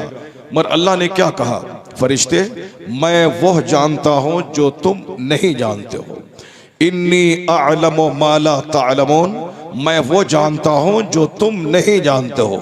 अल्लाह ने क्या कहा, सिर्फ खून रेजी को तुमने देखा, मैं उनको भी देखता हूँ जो रात रात भर सजदों से रातों को रोशन करेंगे, जो साल के 365 दिन में 360 दिन रोज़ा रखेंगे, जो पूरी रात 40-40 साल तक जागकर इशा की वजू से फज्र पढ़ेंगे। इन लोगों की मिसाल तुमने क्यों नहीं दी। खून रेजी होगी, इंसान की फितरत में लड़ाई है, इंसान की फितरत में झगड़ा है, इंसान की फितरत में खुसूमत है, इंसान की फितरत में एनमिटी है, इंसान की फितरत में जेलसी है, इंसान की फितरत में वेनिटी है, इंसान की फितरत में प्राइड है। ये सारी चीज़ें हैं। इंसान झगड़ालू है, झगड़ा करता है। लेकिन अल्लाह ने क्या कहा कि लोग झगड़ेंगे ज़रूर, मगर हक हमेशा गालिब रहेगा, हक हमेशा गालिब रहेगा। उन झगड़ों के बीच में शरीफ हमेशा गालिब रहेंगे, मुत्तकी हमेशा गालिब रहेंगे, परहेजगार हमेशा गालिब रहेंगे और सच्चे हमेशा गालिब रहेंगे। ये और बात है कि झूठों की बड़ी तादाद होगी, मगर ये झूठे पानी के बुलबुले की तरह थोड़ी देर के लिए उभरेंगे जरूर, मगर जीत सच्चों के फेवर में जाएगी। और हीरा हीरा होता है, चाहे पत्थर को 200 मंजिला मकान में लगा दिए जाए वह पत्थर ही कहलाता है। और हीरा अगरचे कीचड़ में लिपटा हुआ हो मगर वह हीरा हीरा ही होता है। सोना अगर किसी नाली में पड़ा हुआ हो वह गोल्ड गोल्ड ही होता है। और अगर किसी ईंट को गुंबद में लगा दिया जाए वह ईंट ईंट होती है। लोग लड़ाई करेंगे मगर गलबा सच्चाई को होगा, लोग झगड़ेंगे लेकिन सच्चाई के फेवर में जीत जाएगी। फरिश्तों वो मैं जानता हूं जो तुम नहीं जानते। इंसान की पूरी तारीख बताती है कि शरीरों की भी एक बड़ी तादाद दुनिया में रही है, झगड़ालुओं की एक बड़ी तादाद दुनिया में रही है, मगर एक सच्चे लाखों झूठों पे हमेशा गालिब रहे हैं और हमेशा नेक झूठ बदकारों पे गालिब रहा है। जिसकी पहली तारीख जनाब आदम अलैहिस्सलाम जो सबसे पहले इंसान है, शैतान से जंग हुई। शैतान ने कहा था कि मैं उसे सजदा नहीं करूंगा, मुझे मिट्टी आग से बनाया गया है, ये मिट्टी से पैदा हुए हैं, मैं इसे सजदा नहीं करूंगा। शैतान ने कहा मैं सजदा नहीं करूंगा, मैं इससे सुपीरियर हूं, मैं इससे बड़ा हूं, मैं इसे सजदा नहीं करूंगा। शैतान ने कहा मैं इनकी औलाद को गुमराह करूंगा, मैं इसे जहन्नम पहुंचाऊंगा, मुझे मोहलत दे दी जाए, मैं इसको जहन्नम पहुंचाने के लिए कोई कसर में नहीं छोड़ूंगा। शैतान को मोहलत अल्लाह ने दे दी कि ठीक है तुम्हें मैं मोहलत देता हूं, लेकिन अलबत्ता याद रखना कि मेरे मुखलिस बंदे हमेशा तुझ पर गालिब रहेंगे। मुखलिस बंदों पे तेरा दाव नहीं चलेगा। कमजोर किस्म के लोग तेरे बहकावे में आ जाएंगे, कमजोर लोग तेरी पैरवी करेंगे, लेकिन जो तेरी पैरवी करेंगे उन पैरोकारों को तेरे साथ में जहन्नम की आग में धकेल दूंगा। मैंने खतरनाक आग तैयार करके रखी है। यह दुनिया जिस दुनिया में मैं इंसान को बनाने वाला हूं, यह दुनिया की उम्र आरजी है। और असल है वो दायमी आखिरत। जिस जन्नत में जनाब आदम अलैहिस्सलाम जिस जन्नत में रखे गए और जिस जन्नत में फरिश्तों का मुअल्लिमुल मलकूत बनकर अज़ाज़ील शैतान भी था, लेकिन उस जन्नत से निकाल दिया गया एक सजदा के न करने की वजह से रांदे दरगाह कर दिया। वो जन्नत जहां का एक दिन 50,000 साल के बराबर है, वो आलम आखिरत है। ये दुनिया की तारीख वही है कि दुनिया की उम्र एक दिन या आधे दिन इस दुनिया की उम्र है। क्या मतलब? दुनिया की उम्र है या तो 50,000 साल या 25,000 साल। ये इंसानी तारीख का दिन है। क़यामत का एक दिन, आलम आखिरत का एक दिन 50,000 साल के बराबर है। और वहां एक दिन नहीं, वहां तो दायमी दिन है, हमेशा हमेशा वो रहेगा। आखिरत हमेशा रहने वाली चीज है। यह दुनिया उसके मुकाबले में एक पानी का कतरा है, या एक दिन या आधा दिन। एक दिन से मुराद 50,000 साल और आधे दिन से मुराद 25,000 साल। तो इंसानी तारीख 25,000 साल की है। 25,000 साल अभी हुए नहीं है जनाब आदम अलैहिस्सलाम से लेकर अब तक, बमुश्किल तमाम 15,000 साल हुए हैं। और जो दुनिया के हालात बता रहे हैं, इसके हिसाब से कहा जा सकता है कि अब दुनिया की उम्र बहुत मुख्तसर बाकी रह गई है। आका अलैहिस्सलाम ने क़यामत की निशानियों के ताल्लुक से जो कुछ भी खबर दी थी, उसमें से लगभग 80% वो अलामतें हैं जो जाहिर हो चुकी है। हुजूर ने कहा था, जनाब जिब्राइल अमीन ने जब पूछा था कि आप मुझे क़यामत की निशानियों अलामतों के बारे में खबर बताएं कि क़यामत आने से पहले कौन कौन सी निशानियां दुनिया में जाहिर होंगी, जिसको देखने के बाद मैं यह जान लूं कि अब दुनिया का विनाश होने वाला है, अब ये दुनिया अपने अंजाम को पहुंचने वाली है। सरकार ने कहा था उन निशानियों में एक निशानी है कि अंतलदल अमतो रब्बतहा, यानी बांदियां अपने मालिक को जन्म देंगी। इस कदर कसरत से जिनाकारी होगी कि लौंडियां अपने मालिक को जन्म देंगी, यानी नौकरानियों के साथ कसरत से जिना होगा और वह हामिला होंगी और वह अपने मालिक के बच्चे को जन्म देंगी। नाजायज औलाद में, नाजायज बच्चों की तादाद में बेतहाशा इजाफा होगा। इस हदीस पाक का एक दूसरा मफहूम यह है, आका ने कहा कि नाफरमान औलाद ज्यादा पैदा होंगी, यानी वह माँ जो काबिल एहतराम है, जिस माँ के सामने आंख निकाल के बच्चों को नहीं बोलना था, बच्चे इतने नाफरमान हो जाएंगे कि माँ को अपनी नौकरानी समझेंगे और अगर 2 पैसा देंगे भी तो उसको 2-4-10 बात कहेंगे और ऐसा जैसे उसके सामने ये माँ डरी और सहमी सी रहेगी। इन बच्चों के रहमो करम पे ये जिंदा रह रही है, जबकि माँ के पेट से पैदा होने वाला बच्चा, उसे माँ से आंखें नहीं मिलानी चाहिए। 9 महीने तक जिस माँ ने पेट में रखा वो इंतहाई काबिल एहतराम हस्ती होती है हमारे नजदीक, और जिसने 10 साल तक नर्स की तरह मेरी खिदमतें की, वो ऐसा नहीं कि मैं 2 लुक़मे खिला दूं तो इसमें मैं एहसान जताऊं। मुस्तफ़ा ने कहा आखिर जमाने में नाफरमान औलाद की तादाद में इजाफा होगा, यानी माएँ अपने मालिक को जन्म देंगी, अपने बेटे से डरेंगी, अपने बेटे से सहमी रहने लगे तो समझ जाना क़यामत करीब आ गई है। और ये निशानियां वाज़ेह तौर पर दुनिया में काफिरों के दरमियान, यहूद व नसारा की बस्ती में, खुद मुसलमानों की बस्ती में, ये कुफ्फार व मुशरिकीन की कोई हैसियत तो है ही नहीं। ये कुफ्फार व मुशरिकीन तो जानवरों से बदतर है। अभी दुनिया में खूब कमा ले खा ले, कर्मों का घर बना ले, मगर अंजाम इसका आग है। अंजाम इसका मुंह के बल घसीट कर जहन्नम की आग में डाला जाएगा। अगर मुसलमान हो, विश्वास रखना पड़ेगा कि जो अल्लाह ने कहा सच कहा, जो अल्लाह का कलाम है वह सच है। अगर मुसलमान नहीं रहना चाहते हो तो इस्लाम के दामन छोड़ के काफिर बन जाओ, फिर काफिर बनो और बोल दो कि अल्लाह नहीं है, और बोलो कि क़यामत कायम नहीं होगी, और बोलो कि जन्नत का तसव्वुर गलत है, और बोल दो कि जहन्नम गलत है, और बोल दो कि दुनिया खुद से बनी है और कभी फना नहीं होगी। इन बोलने वालों के लिए कोई दलील नहीं है, वो चाहे जो चाहे सो बोले। लेकिन एक मोमिन उसी वक्त मोमिन होता है जब वह विश्वास करे कि दुनिया का खालिक अल्लाह है, वह यकीन करे कि यह दुनिया आरजी टेम्पररी फानी है और आखिरत दायमी है और बाकी रहने वाली है। यह दुनिया एक कतरा पानी के बराबर है और आखिरत मिसले समंदर के है। वह यकीन करे कि क़यामत कायम होगी। इस दुनिया में हर किए हुए का हिसाब वहां होगा, हर स्याह सफेद का हिसाब लिया जाएगा। जो अल्लाह पानी के एक कतरे से इंसान को पैदा कर सकता है, वही अल्लाह उसे दोबारा जिंदा करके हिसाब लेने पर भी कादिर है। हल अता अलल इंसान हिनुम मिनद दहर लम यकुन शैअम मज़कूरा। कुरान में आया है कि एक ज़माना इंसान पर ऐसा गुजरा है, इंसान का नामो निशान तक दुनिया में नहीं था। यानी हम पैदा होने से पहले मेरी माँ को खबर न थी कि मेरे पेट में क्या है। एक औरत शादी से पहले उसे खबर नहीं होती है कि मैं बच्चा जनूंगी या मैं बांझ रहूंगी। न बाप को पता है कि मेरी कोई औलाद होगी या ना होगी। अल्लाह क्या कहता है, तेरे ऊपर एक ऐसा ज़माना गुजरा है, यानी तेरी माँ की शादी से पहले, तेरे बाप की शादी से पहले, या फिर शादी के बाद भी जब तेरी माँ हामिला हो गई, जब तू पेट में था, तो तेरी माँ को खबर नहीं है कि पेट में क्या है, तेरे बाप को खबर नहीं है कि तू क्या है। यानी एक जमाना ऐसा गुजरा, तेरा वजूद नहीं था। तेरी पैदाइश से पहले तेरे बाप को मालूम नहीं था कि बेटा है या बेटी। तेरी पैदाइश से पहले समाज को नहीं मालूम था कि मोहम्मद अहमद पैदा होने वाला है या कोई हिंदा पैदा होने वाली है। समाज में तेरा नामो निशान नहीं था, लेकिन अल्लाह ने एक पानी की बूंद से इतना बड़ा वजूद तेरा तैयार किया कि अब तू साहब कहला रहा है, अब तू बेटा कहला रहा है, अब तू मलका कहला रही है। जिस तरह कुछ नहीं था, अल्लाह ने एक कतरा पानी से तुझको पैदा किया, उसी तरह तुझे मौत देगा वही खुदा, और तू कब्र की मिट्टी में मिलेगा, फिर तेरा वजूद खत्म हो जाएगा।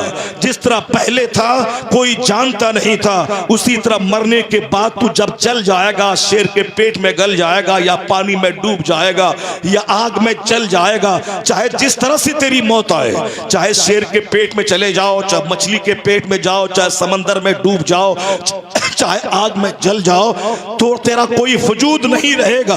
लेकिन जिस तरह पानी के कतरे से पैदा किया, उसी तरह तेरे जिस्म में एक जौहरे हयात है, जो ना गलता है, जो ना सड़ता है, जो ना डूबता है, जो ना राख होता है। उसी जौहरे हयात से फिर अल्लाह तुझे पैदा करेगा और फिर अल्लाह तुझसे हिसाब लेगा, और वो अल्लाह पैदा करने पर कादिर है। कुरान में कई जगहों पे आया कि जब मैंने तुझे पानी की एक बूंद से पैदा किया है, फिर दोबारा तुम्हें जिंदा करना हमारे लिए कोई मुश्किल काम नहीं है।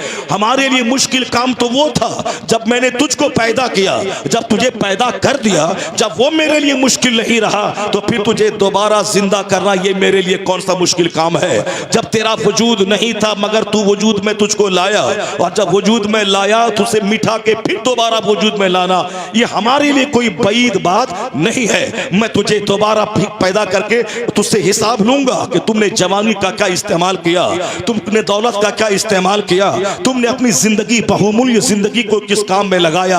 ये तो तुमको हिसाब देना होगा, और ये बिल्कुल फैक्ट बात है। यहाँ ना मैं अपनी मर्जी से आता हूँ ना अपनी मर्जी से जाता हूँ, बल्कि अल्लाह की मर्जी चलती है, अल्लाह की मर्जी हमेशा गालिब रहती है।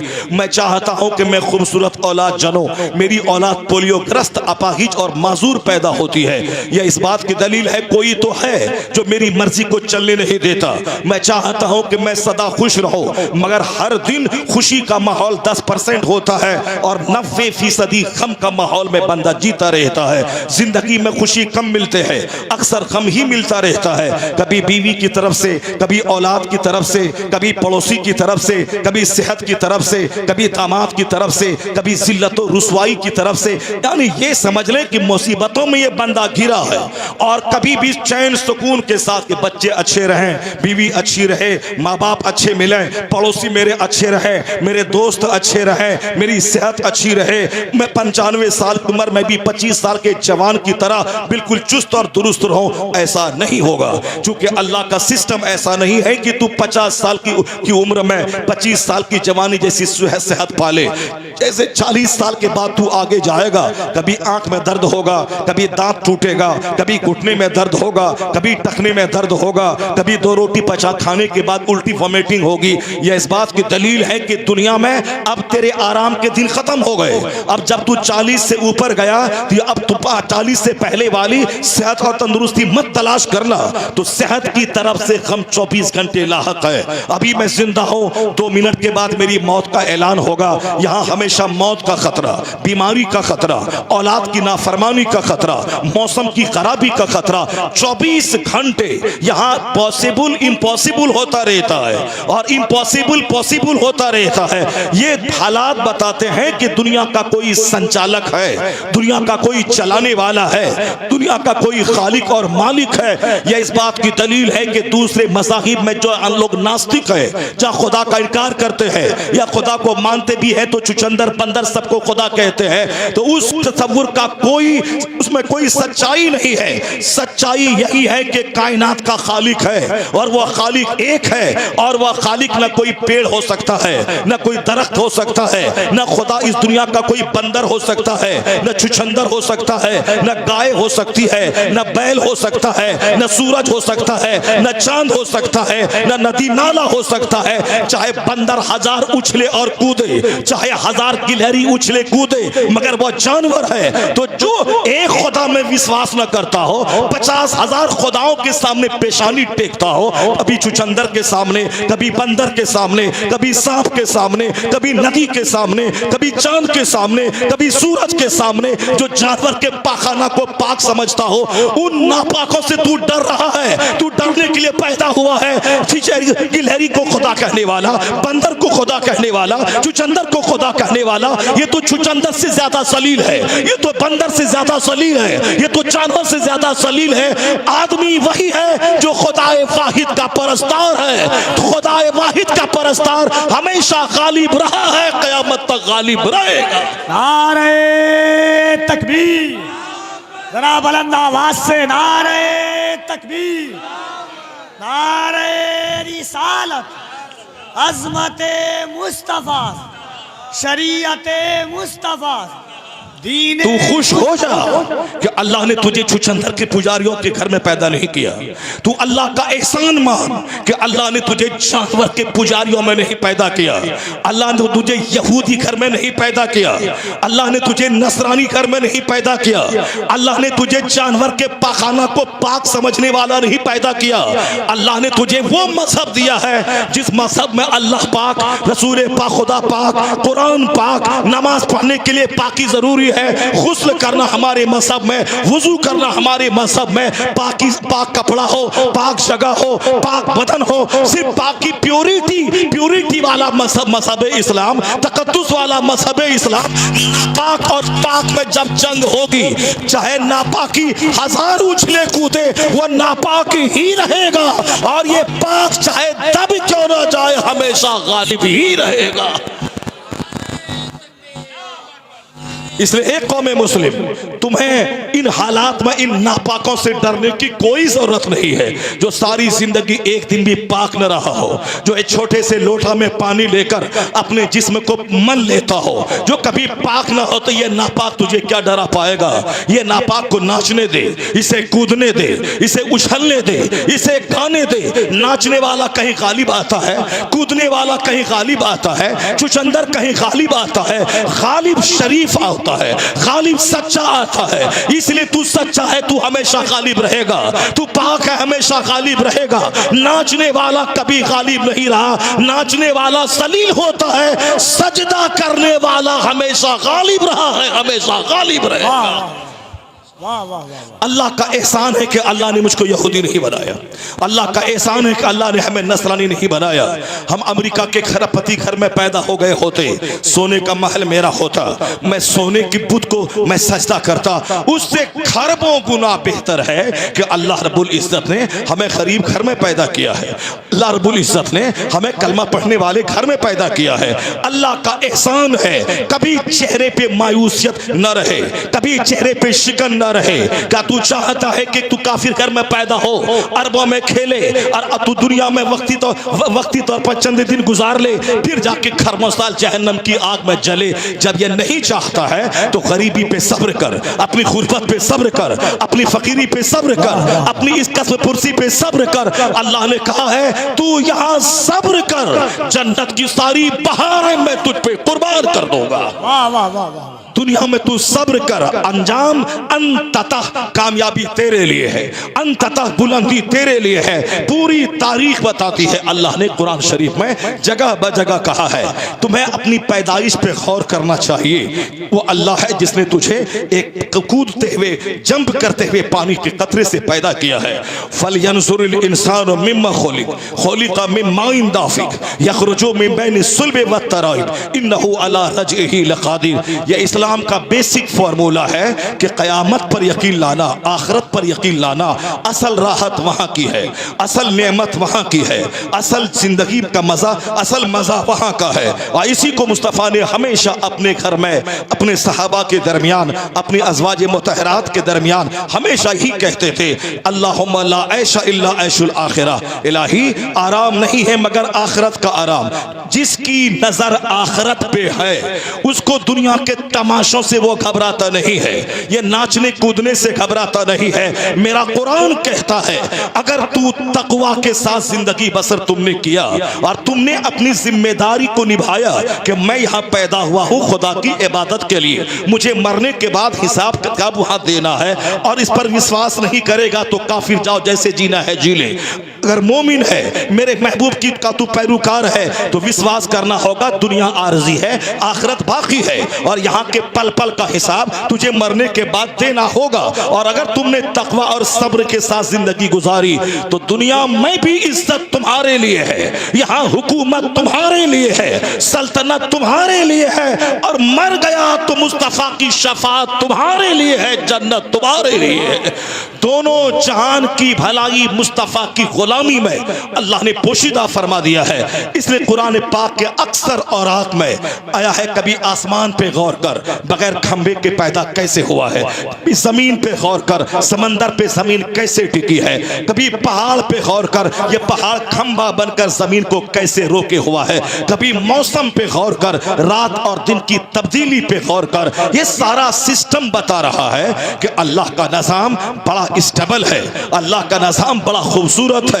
चाहे आदमी ये बोले कि रात ही रहेगी, इनके बोलने से क्या होने वाला है, दिन तो निकल के रहेगा। चाहे इंसान बोले कि मौसम सर्द ही रहेगा, इनके बोलने से क्या होता है, मगर गर्मी का मौसम आके रहेगा, चांद निकल के रहेगा, सूरज डूब के रहेगा, दिन रात में तब्दील हो के रहेगा, रात दिन में बदल कर रहेगी। ये सारा सिस्टम बता रहा है कि दुनिया का सारा काम सुनियोजित ढंग से चल रहा है। और उसी कुदरत के सिस्टम में से एक सिस्टम यह है, ये इंसान अशरफुल मखलूकात है, और ये इंसान अगर अल्लाह पर ईमान लाया और अल्लाह के बताए हुए मार्ग पे चला तो भले ही वक्ती तौर पर थोड़ी सी रुसवाई यहाँ हो जाए, पर दायमी इज्जत तो इसी के फेवर में है। दायमी जन्नत का मालिक तो यही होगा, इसे दायमी जन्नत में पनाह दी जाएगी। तो अल्लाह रब्बुल इज्जत ने इस सिस्टम को समझाने के लिए अपने महबूब को भेजा है। तुम्हें अगर कायनात का खालिक समझना है, मेरे मुस्तफ़ा को देख ले। अगर तुझे दुनिया का निज़ाम क्या है, मुस्तफ़ा के फरमान को सुन ले। हयात क्या है, ममात क्या है, मेरे महबूब को देख ले। इज्जत क्या है, जिल्लत क्या है, मेरे मुस्तफ़ा को देख ले। तेरी रिस्पॉन्सिबिलिटीज क्या है, तेरा दायित्व क्या है, मेरे महबूब को देख ले। अल्लाह ने अपनी दलील बनाकर अपने महबूब को भेजा ताकि मैं मुस्तफ़ा को देखूं और जिंदगी गुजारूं। और हुजूर हमेशा ही कहते थे, दुनिया में इक़्तिदार अगर तुम्हें मिलेगा उसके लिए हिम्मत चाहिए, उसके लिए मेहनत चाहिए, उसके लिए स्ट्रगल चाहिए, उसके लिए जद्दोजहद चाहिए। मुस्तफ़ा ने यही कहा, अगर तुम मोमिन बन के रहेगा तो गालिब तो तुझे ही होना है। अगर तुम मोमिन बन के रहा, इन कुफार और मुशरिकीन पे फातेह तू बनेगा। एक कलमा पढ़ने वाले मुस्तफ़ा है, पूरी दुनिया में मोहम्मद इब्ने अब्दुल्लाह तन्हा थे। जब अल्लाह ने आप पर कुरान नाजिल फरमाया तो सबसे पहले जिन लोगों ने कलमा पढ़ा उसमें से ये 4 की टीम थी। आपकी बीवी ने आप पर ईमान लाया, आपके दोस्त अबू बकर आप पर ईमान लाए, आपके चचाजाद भाई अली आप पर ईमान लाए, आपके गुलाम ज़ैद इब्न हारिसा आप पर ईमान लाए। ये 4 लोगों ने कलमा पढ़ा। अल्लाह ने क्या कहा, हबीब सब्र करना और लोगों तक इस्लाम का पैगाम पहुंचाना, और कभी इन लोगों की जबरदस्ती से मत घबराना। ये इसकी बदअमली पे तनकीद करेगा, ये काफिर मतलाएंगे, ये काफिर तुझ पर हमला करेंगे, ये जंग करेंगे, ये कलमा पढ़ने वाले को मारेंगे, जिहाद का कलमा पढ़ने वाले को मारेंगे। ए मुस्तफ़ा तू सब्र करना, फिर जिहाद का कानून नाफिज होगा। इनकी तादाद को देख के मत घबराना, अपनी टीम अपने वफादारों को लेकर मैदान जंग में कूद जाना। फतह मेरी तरफ से नाजिल होगी, तेरी मदद को फरिश्ता नाजिल होगा। तो अल्लाह ने अपने महबूब को गाहे बगाहे वक्फे वक्फे से कुरान नाजिल करके सारी सच्चाई से बाखबर अल्लाह ने करवाया। तो हमने यही देखा कि इस्लाम गालिब होने के लिए कैसे आया है। सरकारे दो जहां सरकारे दो जहां अकेले है, लेकिन जब आपने नबूवत का ऐलान फरमाया 4 लोगों ने कलमा पढ़ा, फिर वहां से दुश्मनी शुरू हो गई। 3 साल के अंदर में 40 लोगों ने कलमा पढ़ा।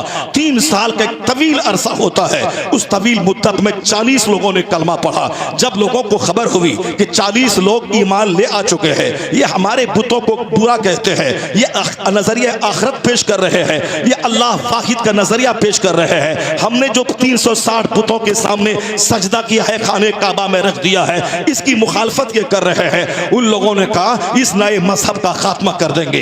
अगर कोई मोहम्मद इब्ने अब्दुल्लाह का कलमा पढ़ा, हम उसे जीने नहीं देंगे। दुश्मनी शुरू हो गई वहीं से। जिस दिन मुस्तफा ने कहा कि दुनिया का खुदा अल्लाह है, मैं अल्लाह का पैगंबर बन के आया हूं, जिस तरह मैं कोहे सफा पर खड़ा हूं, तेरे आगे के मंजर को देख रहा हूं और पीछे भी देख रहा हूं, उसी तरह अगर मैं तुझसे यह कह दूं कि एक फौज हमला आवर होने वाली है, क्या तुम यकीन कर लोगे? मक्का के सारे लोगों ने कहा मा जर्रबना अलैका इल्ला सिद्का, हमने सिवाय सच के आपकी जबान से आज तक कुछ नहीं सुना। अगर आप कहेंगे कि एक फौज हमला आवर होने वाली है, हम सब यकीन कर लेंगे। तो हुजूर ने कहा जिस तरह मैं ऊंचाई पे खड़ा होकर तुझे भी देख रहा हूं और पीछे भी देख रहा हूं और तुम मेरी बात यकीन कर लेगा, तो अब को देख रहा हूं, मैं तुझे अल्लाह के अजाब से डराता हूं, मैं तुझे जहन्नम की आग से डराता हूं। इस दुनिया के बाद जो दूसरी दुनिया का आगाज होगा, वहां की खतरनाक मुसीबत से डराता हूं। लोगों ने कहा कर ये क्या बातें ये कह रहे हैं कि आखिरत क्या चीज है, जहन्नम क्या चीज है, जन्नत क्या चीज है, ये अजाब से डरा रहे हैं। आपके चचा अबू लहब उन्होंने बदज़बानी शुरू कर दी। मक्का के लोग मुंतशिर हो गए, मगर सरकारे दो जहां तन्हा है और सारे लोग मुंतशिर हो गए। हुजूर ने तबलीग दीन नहीं छोड़ा। आका अलैहिस्सलाम पे हुक्म था कि आपको तबलीग करते रहना है, हालात चाहे जैसे भी नासाजगार हो, अल्लाह आपके साथ है, सच्चाई आपके साथ है, आपको तबलीग करते रहना है। कोई दूसरा शख्स होता अपनी इस रुसवाई को बर्दाश्त नहीं कर पाता। 40 साल की जिंदगी जिस समाज में मुस्तफा ने इज्जत और आबरू के साथ गुजारी थी कि लोग उसे अमीन कहते थे, लोग सादिकुल वाद कहते थे, दुनिया के सच्चे सबसे सच्चे मोहम्मद अरबी है, वादे के पक्के मोहम्मद अरबी है। यहां तक कि 3 दिन तक एक जगह खड़ा रहना पड़े, खड़े आप रहा। मक्के वालों को बताया वादा वफाई क्या चीज होती है। मुनाफिक में 4 आदतें बुरी होती है। जब वह वादा करता है तो वादा की मुखालफत करता है, जब वह बोलता है झूठ बोलता है। मुनाफिक के खालिस की 4 अलामत है। अरबाउम मन कुन्ना फीह काना मुनाफिकन खालिसा। हुजूर फरमाते हैं जिस आदमी में ये 4 आदत हो वह पक्का मुनाफिक है। अगर एक आदत है तो मुनाफिक की एक आदत है, अगर 2 आदत है मुनाफिक की 2 आदत है। मुनाफिक का मतलब जबान पे कुछ है और दिल में कुछ है, जिसको आप अपने देहाती जबान में कह लें यह दुगलापनी, यानी जाहिर कुछ हो बातिन कुछ हो, अंदर कुछ हो बाहर कुछ हो, वो खतरनाक आदमी होता है। मुस्तफा कहते हैं जिसमें 4 क्वालिटी हो पक्का मुनाफिक है वो। इज़ा हद्दसा कज़ब, जब वह बात करे तो झूठ बोले, जब बंदा बात करे झूठ बोले, प्योर मुनाफिक है वो। इज़ा आहदा गदरा, जब वह वादा करे, when he makes a promise he breaks it, जब वह वादा किसी से करता है उसे तोड़ देता है। वादा ब्रेकिंग करना ये मुनाफिक की आदत होती है। जब वह बोलता है तो झूठ बोलता है। इज़ा खासमा फजरा, हुजूर कहते हैं मुनाफिक जब झगड़ा करता है तो झगड़े में गाली बकता है, सामने वाले आदमी को बुरा भला कह के उनको जलील और बेइज्जत करता है। तो लड़ाई झगड़े में दलील दे दी जाए। अगर कोई मेरी बात को नहीं मान रहा है, ऐसा नहीं कि मैं उसको गाली दे दूं। और आजकल 90% लोग इसी घटिया क्वालिटी के हैं। लड़ाई होती अपनी जगह होती है, फौरन गाली देता है। बड़े बड़े आलिमों से गलती हुई, फौरन लोग गाली देने लगते हैं। ये मुनाफिक की अलामत है। इज़ा खासमा फजरा, जब वह झगड़ा करे तो गाली दे। When he args he abuse, यानी जब वह आर्ग करे, डिस्कस करे, डिबेट करे, बहस करे, किसी से बात करे तो गाली बके, इंसल्ट करे, उसकी तौहीन तौहीन करे। मुनाफिक की 4 क्वालिटी हुई, यानी जब वह बोले तो झूठ बोले, जब वादा करे तो वादा खिलाफी करे, जब उसको कोई अमानत सुपुर्द की जाए उसमें खयानत करे। चाहे मस्जिद का पैसा हो, जलसे का पैसा हो, जलसे का पैसा जो जिस काम के लिए दिया है उसी काम में खर्चा किया जाए, और उसके अलावा अगर पैसा बच गया हो उसको दूसरे काम में लगाना है तो आदमी पूछ ले उन चंदा करने वालों से कि तुमने जलसा के लिए चंदा दिया था, पैसा 2 लाख बच गया है, अब उसे हम मस्जिद में लगाना चाहते हैं। चंदा देने वालों से पूछना होगा, बगैर उसकी मर्जी के अगर आपने लगा दिया ये गलत काम हुआ। इज़ा तुमिना खाना, मुनाफिक की अलामत है कि when he is trusted he is interested bye something, जब किसी चीज के जरिया उसको अमानत सौंपी जाए तो वह ब्रीच इट, वह उसके साथ खयानत करता है। यानी जब अमानत रखी जाए खयानत करता है।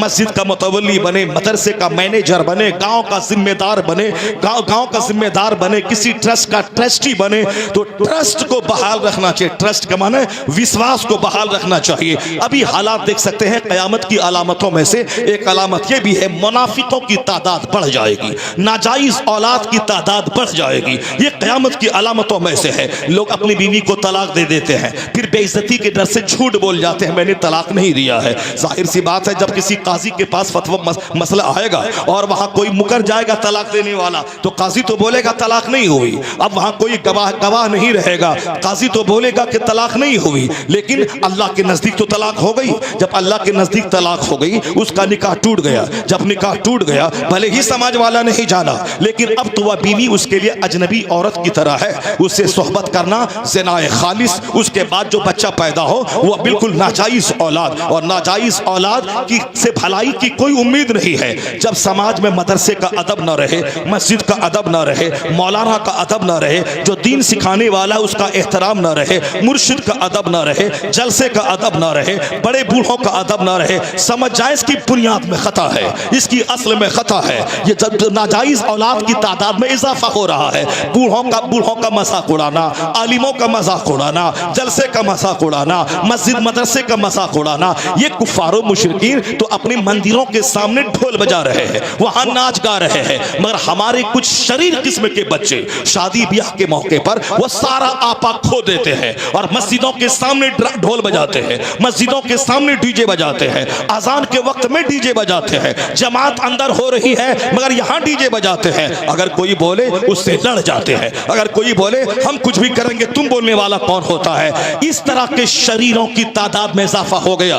उससे तो बेहतर वो काफिर है जो काफिर मेरी मस्जिदों के सामने डीजे बंद कर देता है, मेरी मस्जिदों के सामने ड्रामा बंद कर देता है, मस्जिदों से आगे गुजरने के बाद वो करता है। नहीं सुना आपने खड़गपुर बंगाल में आज से कई साल पहले लाखों की तादाद को संबोधित करने वाला प्राइम मिनिस्टर हिंदुस्तान का जब अजान बाजू की मस्जिद से आवाज आई, उन्होंने माइक को झुका दिया और जब तक अजान होती रही उन्होंने अपना भाषण बंद किया। भले ही उनका काम जो भी हो, उनका मिशन जो भी हो, मिशन क्या है, हम यही उम्मीद करें कि मोदी जी हमारी मस्जिद में आके नमाज पढ़ेंगे, हमारी मस्जिद में मुसल्ला बिछा देंगे, हमारी मस्जिदों में गीजर लगा देंगे, हमारी मस्जिद में कूलर लगा देंगे। वो आरएसएस के कैडर है, जब वो प्राइम मिनिस्टर की कुर्सी पर बैठे हैं मगर वो आदमी है आरएसएस का, अपने मजहब की तबलीग कर रहा है, वो अपना काम कर रहा है।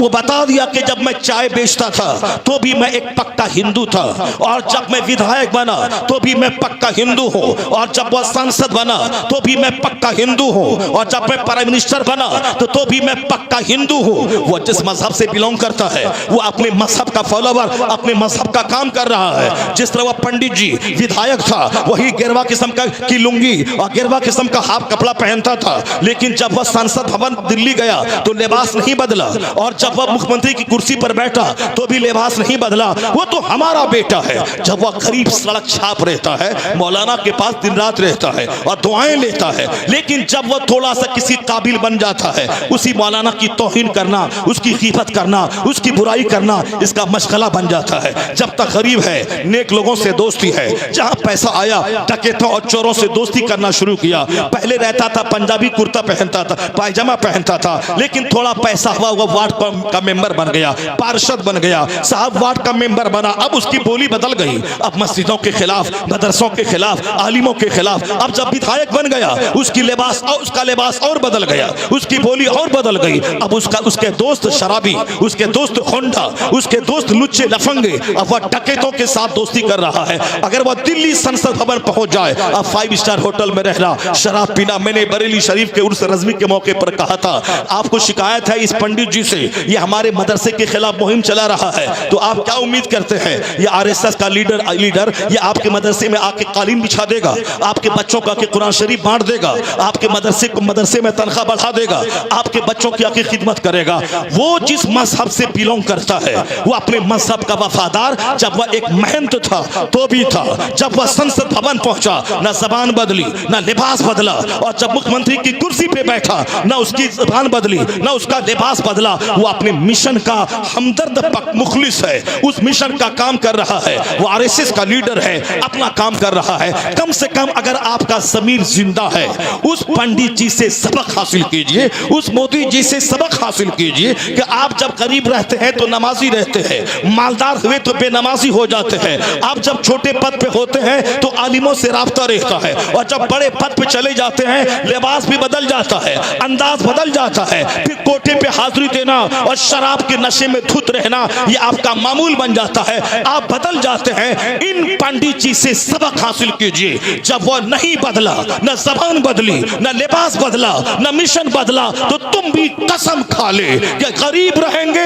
मोहम्मदी बन के रहेंगे, मालदार रहेंगे मोहम्मदी बन के रहेंगे, मेरा लिबास इस्लामी होगा, मेरी बोली इस्लामी होगी, मैं गरीब रहूंगा तो भी मोमिन रहूंगा, अरबा में खेलूंगा तो भी मोमिन रहूंगा। अगर ऐसा हो गया तो हर महाज पे कामयाब तू होगा। अल्लाह का वादा है, तू मोमिन बन जा, हुकूमत तेरे लिए है, जन्नत वहां तेरे लिए। नारे तकबीर, नारे रिसालत। जरा बरन कभी कभी जलसों में ऐसी गुफ्तगू होती है हालत हाजरा के पेश नज़र जो ईमान को मजबूत कर ले। दोनों हाथों को उठाकर इस्तकबाल करें। ऐसे जलसे जब हों, ऐसी गुफ्तगू होती है तब जलसा बरूएकार होता है। नारे तकबीर, नारे रिसालत, इस्लाहे मुआशरा, मोमिन के लिए इज्जत है। वलिल्लाहिल इज्जतु वलि रसूली वलिल मोमिनीन। अल्लाह सच्चा, अल्लाह की बात सच्ची। अल्लाह ने कहा इज्जत अल्लाह के लिए है, इज्जत रसूलुल्लाह के लिए है, और इज्जत जो अल्लाह रसूल को माने उस मोमिन के लिए है। तो अल्लाह ने कहा मोमिन के लिए इज्जत है, तो मोमिन बन के रहा जाए, न कि तो पैसा हमें काफिर बना दे, न कि हमें लड़की का चेहरा काफिर बना दे, न कि हमें कोई पोस्ट और मनसब काफिर बना दे। आपने देखा होगा आज लोगों ने क्या गुल खिलाया, वहां बहुत सारे शंकराचार्य थे, कोई शिकायत की बात नहीं, ठीक है उसका मजहब है, वहां बहुत सारे साहब महंत थे, कोई शिकायत नहीं, वह था। लेकिन एक लंबी दाढ़ी वाला, एक लंबी टोपी वाला, एक गद्दार वहां मौजूद था। इस कुत्ते की क्या जरूरत थी वहां, इसको अपने ईमान का सौदा करने की क्या जरूरत थी। उनके महंत थे, अपने मजहब का काम कर रहा था। इन गद्दारों की वजह से इस्लाम बदनाम होता है, इन खसीसों रजीलों की वजह से 40 करोड़ मुसलमानों का सर शर्म से झुक जाता है। इसलिए ए मोमिन, अपने बच्चों को इंजीनियर बाद में बनाना, डॉक्टर बाद में बनाना, अरबपति बाद में बनाना, पहले उसकी गुट्ठी में ईमान पिला दे। गरीब रहे तो मोमिन बन के रहे, न कोई पद, न कोई मनसब, न कोई दौलत, न कोई नौकरी, न कोई लड़की, न कोई लड़का उसके ईमान को चुरा पाए। जब कोई लड़की हमारे लड़के को दावत दे जिना का, ये बोले इन्नी अखाफुल्लाह, मैं अल्लाह से डरता हूँ, और जब मेरी बेटी को कोई ऊंचे पद पर मनोनीत कोई शख्स उसे जिनाकारी की दावत दे, या बोले मैं जिंदगी भर कुंवारी रह जाऊंगी, ईमान का सौदा नहीं करूंगी। ये बात उस वक्त होगी जबकि घर में फिल्म की बातें ना हो, जबकि व्हाट्सएप पे 24 घंटे मेरे ना गुजरे, जब घर में कुरान पढ़ा जाए, जब घर में हदीस पढ़ा जाए, आलिमों का चर्चा हो, इतना ईमान स्ट्रांग होगा कि वह एक मोमिन डॉक्टर रहेगा, मोमिन सांसद रहेगा, मोमिन विधायक रहेगा, डीएम बाद में रहेगा, मुस्तफा का गुलाम पहले रहेगा। वाह वाह वाह, ये क्वालिटी उस वक्त पैदा होगी जब आप उसकी घुट्टी में इस्लाम पिलाए होंगे, जब उनके सामने इस्लाम का चर्चा किए होंगे, जब उनके सामने सरकार दो जहां की हदीस, उनके इरशादात आप बताए होंगे। सिर्फ एक शिकवा है, एक शिकायत है कि हम मोमिन 200 करोड़ दुनिया में है, फिर ये बेइज्जती क्यों है, ये रुसवाई क्यों है, ये हालात ऐसे क्यों पैदा हो गए, हम जलील क्यों हो गए, कुरान करीम को हमने पढ़ना छोड़ा, इसलिए इस तरह के वसवासात मेरे दिमाग में आने लगे, इस तरह के दिन हमने देखना शुरू किया। वो दिन देखें जिस दिन मुस्तफ़ा को लोगों ने गालियां दी, सरकार पे पत्थरों की बारिश कर दी। किस पर? जो हाथ का इशारा कर दें तो डूबा सूरज पलट आए, जो इशारा कर दें तो चांद के दो टुकड़े हो जाए, जो इशारा कर दें तो पत्थर कलमा पढ़े। यानी साहिबे इख्तियार मुस्तफ़ा, साहिबे मोजज़ात मुस्तफ़ा, साहिबे तसर्रुफात मुस्तफ़ा, जिनको अल्लाह ने कहा था मोहम्मद अगर आप चाहें तो मैं अरब के पत्थरों को सोना बनाकर आपके पीछे मैं चला दूं, बहुत पहाड़ गोल्ड बनकर आपके पीछे पीछे चले। पर हुजूर ने कहा था नहीं ए मेरे परवरदिगार, एक दिन का खाना दे ताकि मैं खाऊं, मैं तेरा शुक्र अदा करूं। और जब एक दिन मैं फाके से रहूं तो मैं सब्र करूं, सब्र करूं, सब्र करूं तो अज्र का मुस्तहिक बनो। और जब तू खिलाए तो मैं तेरा शुक्र अदा करूं। सब्र और शुक्र, यानी एक दिन खाना खाऊं मैं सब शुक्र अदा करूं, एक दिन जब मैं फाके से रहूं मैं सब्र करूं कि अल्लाह रब्बुल इज्जत मुझे आजमा रहा है। यही हर मोमिन की जिंदगी का बेसिक फार्मूला है। जब अल्लाह आजमाइशों में मोमिन को डाल दे, यानी दुश्मनों को इनके ऊपर हावी कर दे, इनके घर में फाका हो जाए, इन पर मौत तारी कर दे, इनके बाल बच्चे बीमार हो जाए, ये ट्रायल से मोमिन गुजरता है। मोमिन ऑल फॉल नहीं बकेगा कि अल्लाह ने ऐसा क्यों कर दिया, अल्लाह ने वैसा क्यों कर दिया, अल्लाह ने ऐसा क्यों कर दिया। मोमिन खामोश रहता है।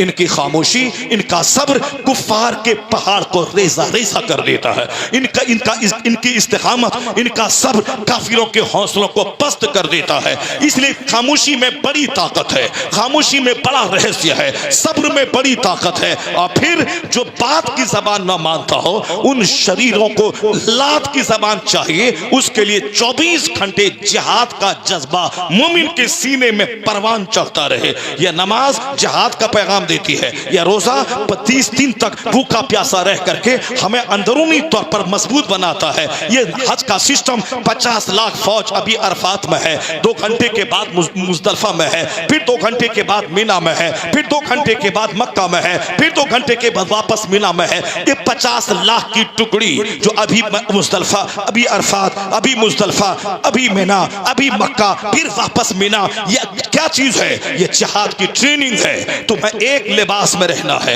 एक रंग में रहना है, एक हालत में रहना है। ना कोई दुनिया की दौलत की लालच तेरे लिबास को बदल पाए, ना तेरी बोली बदल पाए। तो अब तू यहाँ एक लिबास में है, बगैर सिली चादर, बगैर सिली लुंगी, तो इसी तरह मोहम्मदी फौज बन के रहना। यहाँ से वापस जाने के बाद शेख और पठान की जंग में मत लग जाना। यहाँ से वापस जाने के बाद अंसारी और जुलाहे की जंग में मत लग जाना। यहाँ से वापस जाने के बाद अरब और अजम की जंग में मत पड़ जाना। अगर तू आपस में लड़ाई करेगा कमजोर हो जाएगा। आपस में लड़ेगा तो तेरी हैबत जो काफिर के दिल में है वो हैबत निकल जाएगी। तू तो ताकतवर है, तू तो बलवान है। तो बलवान आदमी आपस में नहीं लड़ता है। 4 भाई शीशा पिलाई हुई दीवार की तरह रहता है। एक मस्जिद में अमीर गरीब, काले गोरे, मालदार भिखारी सब एक साथ खड़े होते हैं। हज के मौके पर अमीर गरीब, अमरीकी और बरतानवी, वह सारे एक लिबास में, एक नारा, एक बैनर के तले रहते हैं। सबकी जबान पे एक स्लोगन होता है, लब्बैक अल्लाहुम्मा लब्बैक, लब्बैक ला शरीक लक लब्बैक। एक लिबास होता है, एक बगैर सिली चादर, बगैर सिली लुंगी। क्या मतलब? अरफात में रहे तब तक एक रंग में रंगे रहे और वहां से लौट के अपने घर आ जाए। ये जोलाहा है, ये नदाफ है, ये साफी है, ये फकीर है, ये शेख है, ये पठान है, ये पोलिया है, ये सुरजापुरी है, ये पठान है, ये शेख है, ये उत्तर प्रदेश का है, ये बिहार का है, हम गुजराती हैं, ये मराठी है, हम अरबी हैं, ये अजमी है, ये अजमी क्या जाने इस्लाम क्या चीज है, हम अरबी हैं। अरब में इस्लाम का सूरज चमका, हमसे बड़ा मजबूत मुसलमान कौन होगा? इस तरह से आपस में तेरी हवा निकल जाएगी, तू कमजोर हो जाएगा। अगर तू 1 लाख भी रहेगा, आपस में टूटा रहा तो 10 आदमी मिलके चुन चुन के सबको मार डालेगा। एक मजबूत कौम हो, खैर उम्मा तुम हो, मजबूत कौम तुम हो। अल्लाह को ताकतवर मोमिन पसंद है। अल मोमिनुल कवीजो खैरु व अहब्बु इलल्लाह तआला मिन अल मोमिन ज़ईफ। ताकतवर मोमिन अल्लाह को पसंद है बनिस्बत कमजोर मोमिन के। ताकतवर मोमिन मक्का से लेकर अरफात तक 17 किलोमीटर दूर पैदल चलेगा। ताकतवर मोमिन अरफात से लेकर मुजदलफा 1 घंटे में पहुंच जाएगा और कमजोर बस पे बैठने वाला वह 10 घंटे के बाद पहुंचेगा और तू 1 घंटे में पहुंच जाएगा। और हर कदम पे 6 लाख 6 करोड़ नेकियां तेरे नामे आमाल में लिखी जाएंगी। आला हजरत ने कदम को गिना है, मक्का से अरफात तक कितने हजार कदम होते हैं और हर कदम के बदले में 6 करोड़ नेकियां। आला हजरत ने लिखा है 78 खरब 76 अरब इतने करोड़ करोड़ इतने लाख नेकियां उसको मिलेंगी जो मक्का से पैदल अरफात हज करने के लिए जाएगा। तो इतनी इतनी नेकियां उसके नाम अमाल में लिखी जाएंगी। तो कमजोर आदमी जो 10 कदम चले गुटखा खाकर, बीड़ी पीकर, सिगरेट पीकर और साहब क्या है कि गुनाह करके, सजदा ना करके जो अंदर से खोखला हो जाएगा, वो तो 10 कदम चलने के बाद सीना पकड़ के बैठ जाएगा। दुश्मन गांव पे हमला करेगा, बहनों की आबरू लूट के चला जाएगा। क्योंकि मेरे पास ताकत ही नहीं कि मैं उसका डेना तोड़ दूं, मैं उसके हाथ को तोड़ दूं, मैं उसकी गर्दन काट दूं। जो मेरी माँ बहन बेटी की आबरू पे बुरी निगाह डाले, मैं जिंदा रह के क्या करूं? पहले मैं उसकी गर्दन काट दूं। गर्दन काटने के लिए ताकत चाहिए, उसके सामने चिल्लाने के लिए ताकत चाहिए, उसको मरूब करने के लिए ताकत चाहिए। और जो खुद दो चार मिनट बोले और उसकी आवाज बंद हो जाए, जो खुद 2-4 कदम चले सीना पकड़ के बैठ जाए, जो 10 मीटर आगे चले वह घुटना पकड़ के बैठ जाए। इसलिए मुस्तफा ने कहा ताकतवर मोमिन अल्लाह को पसंद है। तू गरीब रहना ये चलेगा, मगर तू कमजोर मत रहना, तू बीमार मत रहना, तू ताकतवर रहना, तू गरीब रहना। गरीब रहना कोई ऐब की बात नहीं है। बड़े बड़े बुजुर्गान दीन गरीब रहे, अंबिया कराम गरीब रहे, उनके घर में एक दिन का खाने की रोटी नहीं मिलती थी, कई दिन का फाका होता था। खुद दुनिया के खजाने का मालिक मुस्तफा जब अपने घर में दाखिल होते और अपनी बीवियों से कहते घर में खाने को कुछ है, और जब जवाब मिलता कि खाने के लिए कुछ नहीं है, तो हुजूर ये नहीं कहते कि या अल्लाह मैं तेरे सारे पैगंबर का सरदार, मैं तेरा महबूब, मैं बहुत बड़ा तेरा चहीता, मेरे घर में खाने की रोटी नहीं है। नहीं, मुस्तफा ये कहते थे मरहबा शायर सालिहीन, यानी मरहबा ये अलामत नेकों की है। जब वह घर में आए तो घर में खाने को कुछ ना मिले, ये सालिहीन की अलामत है। गरीब रहना ऐब की बात नहीं है। हराम के पैसे से मालदार बनना, हराम के पैसे से मकान बनाना, हराम के पैसे से गाड़ी खरीदना, हराम के पैसे से मॉल बनाना, हराम के पैसे से वुडलैंड का जूता पहनना, हराम के पैसे से ब्रांडेड कंपनी का कपड़ा पहनना, जब तक यह कपड़ा रहेगा एक एक धागा उस पर लानत बरसाएगा। जब तक वो हराम का मकान रहेगा एक एक ईंट उस पर लानत बरसाती रहेगी। जब तक वो हराम के पैसे की गाड़ी रहेगी, पहिए की हर चाल उस पर लानत बरसाती रहेगी। तो मोमिन किराए के घर में रहेगा, यह ऐब की बात नहीं है। मोमिन पैदल चलेगा, ऐब की बात नहीं है। क्योंकि बड़े बड़े बुजुर्गान दीन अंबिया और मुरसलीन भी पैदल चले, बकरियों को चराया, वो मामूली से घर में रहे, यह ऐब की बात नहीं है। अलबत्ता हराम खाना यह ऐब की बात है, हराम पहनना यह ऐब की बात है, हराम के पैसे से घर बनाना यह ऐब की बात है, नमाज़े पंजगाना छोड़ना यह ऐब की बात है, झूठ बोल के सिक्के कमाना यह ऐब की बात है। उससे तू अंदर से खोखला हो जाएगा, तेरी हैबत जो काफिर के दिल में है वो निकल जाएगी। ये काफिर तुम्हें निगलने का प्लान बनाएंगे, क्योंकि तेरी हैबत तेरी हैबत का राज सच्चाई है, तेरी हैबत का राज हलाल खोरी है, तेरी हैबत का राज सजदा है, तेरी हैबत का राज रोजा है, तेरी हैबत का राज हज है, तेरी हैबत का राज सदाकत पे मबनी तेरी जिंदगी है। और जब इन उसूल से हट के काफिरों की तरह तू नंगा हो जाएगा, पैसा चाहिए चाहे जैसा हो, चाहे हराम का हो हलाल का हो, नमाज छूटे रोजा छूटे मगर माल चाहिए, फिर ये चाहेगा कि काफिर पे मैं गालिब आ जाऊं, मेरी हैबत